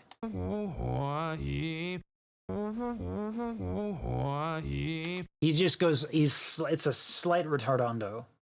Just ever so slight, and that just fucks with me. Because, like, especially if I'm trying to harmonize and, like, dum, dum, dum, dum, dum, dum, dum. Dum, dum. I might just like back off when he does it. Dum, dum, dum, dum, dum, dum, dum, dum. Dum, dum, dum. Might actually be cool to just back off of it. And I see you.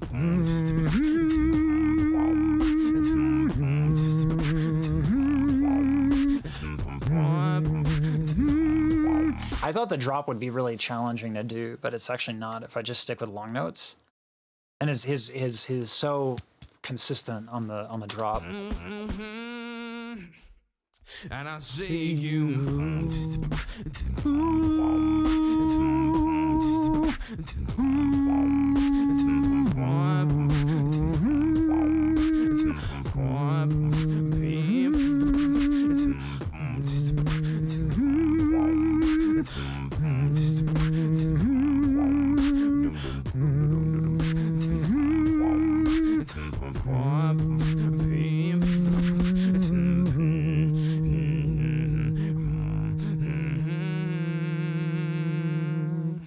And I see you play you alive. You, one more word and you won't survive. And I'm not your stolen power. See right through you anyhow. Anyhow. Anyhow. And I see you.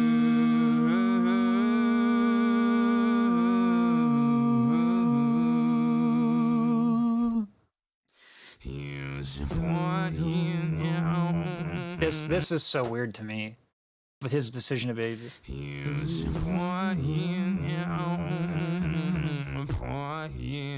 It's just a weird decision. Like, he has such a great motif.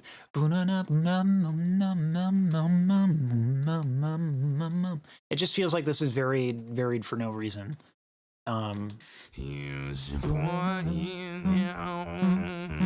There's no rhythm to it.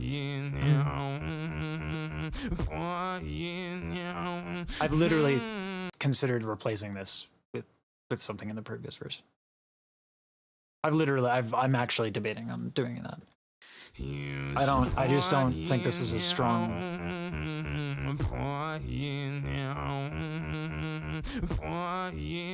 I don't know, maybe this is like really technically impressive, but I just don't think it's that. I think it's weird. It's a weird choice. I don't like the choice, personally, as a musician, but that's me. He's Codfish. He does whatever Codfish wants. And I see you flay you alive. You, one more word and you won't survive. And I'm up of your stolen power. See right through you anyhow. Anyhow.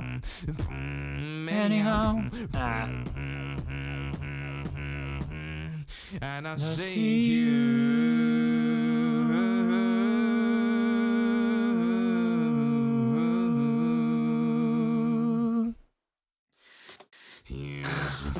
Sorry, Tank.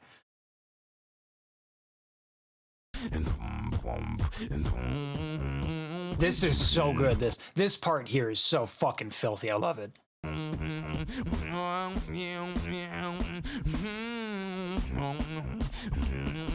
I see you.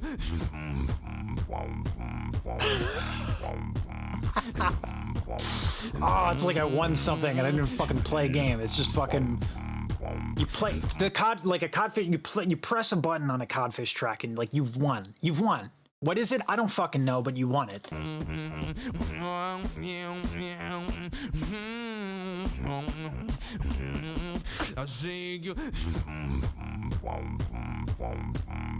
It's fucking disgusting. Absolute filth. I love to see. This is cool to me. See, he's playing with the rhythm of that motif, and he could have done the same thing, just differently. Like, I get it's impressive, or whatever the flip is. It's impressive technically, but there's a better way to do it musically, in my opinion.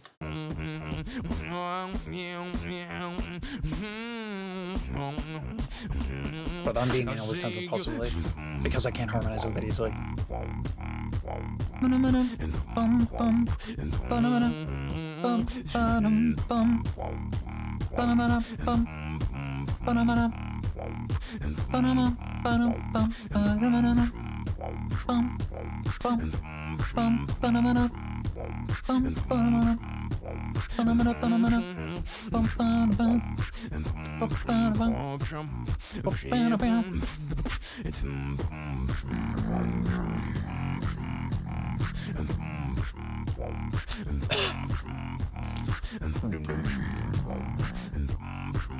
I don't know how y'all do it.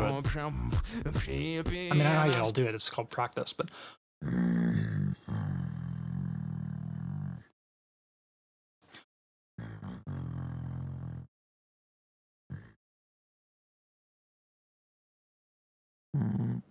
Man, just if I get that resonance that just on that vocal fry inward, it's so satisfying. Let alone this shit, like.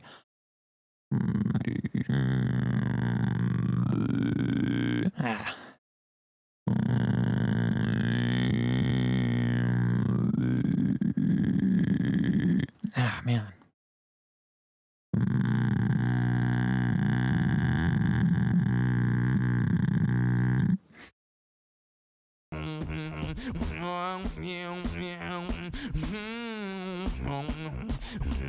Yeah, I'll replace this, I think. Much to the chagrin of everyone who probably loves this song, but.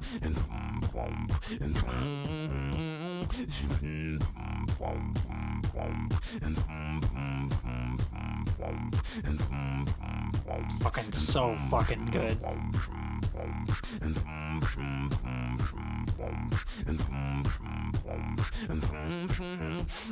This is cool. I love the rhythmic variance here.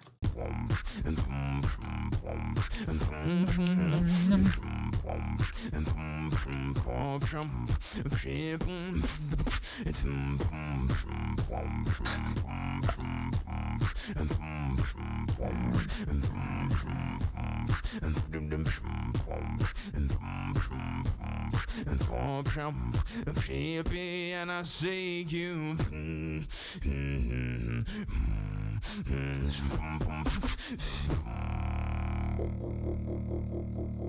Dude, that's fucking disgusting. That's a human being. That's a fucking person.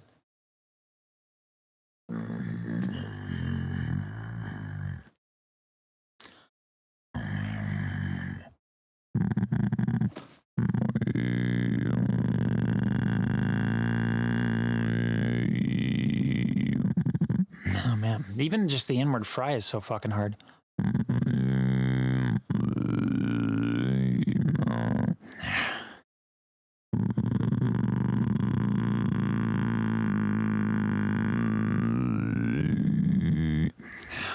Let alone this shit.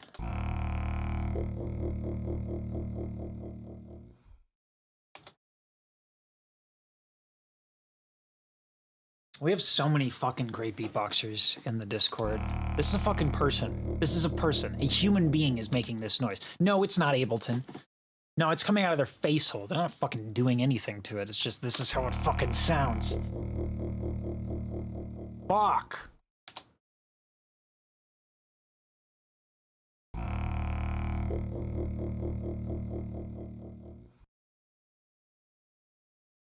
Yeah, we have some really, really fucking sick beatboxers in the Discord community. I would be down to do like more group reacts. Cause like then I could learn something. Like that was the fun with you, Defiant, and when Eclipse was doing it, like I'd learn a thing or two. I just like, it's probably fine to just do a bunch of fucking reacts to all the new tunes and be like, yeah, cool, let's fucking loud noises. Like that's fine. And I like, you know, do I judge creators a little bit for doing that? Vapidly, with no value add? A little bit. A little bit. I don't mind viewers doing it at all. Like it's like, you know, one of the beautiful things about the internet is that if you cannot find a person who likes the shit that you like, well, that's what react content is for. Because like people get fucking hype over it, and then they watch someone else get hype over it, and they're like, fuck yeah. But like when you add Alem on top of that, world champion, right? When you add Dilo on top of that, world champion, Maddox, fucking incredibly high level beatboxer, mixer of the gods, right? Like when you get these people, why am I here? I can talk about their singing, but there's not much to talk about. Not really. So like putting myself in the learning shoes, I think is nice. That's one way I can do that differently, I think. And interviews also put me in that format. But then also, I think that the music video covers will also teach me recording arts. Because like right now I have this going on.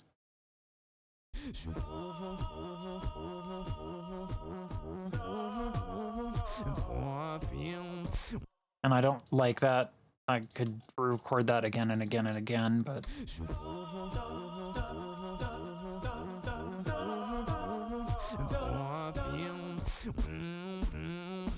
like that took me way too long to get to.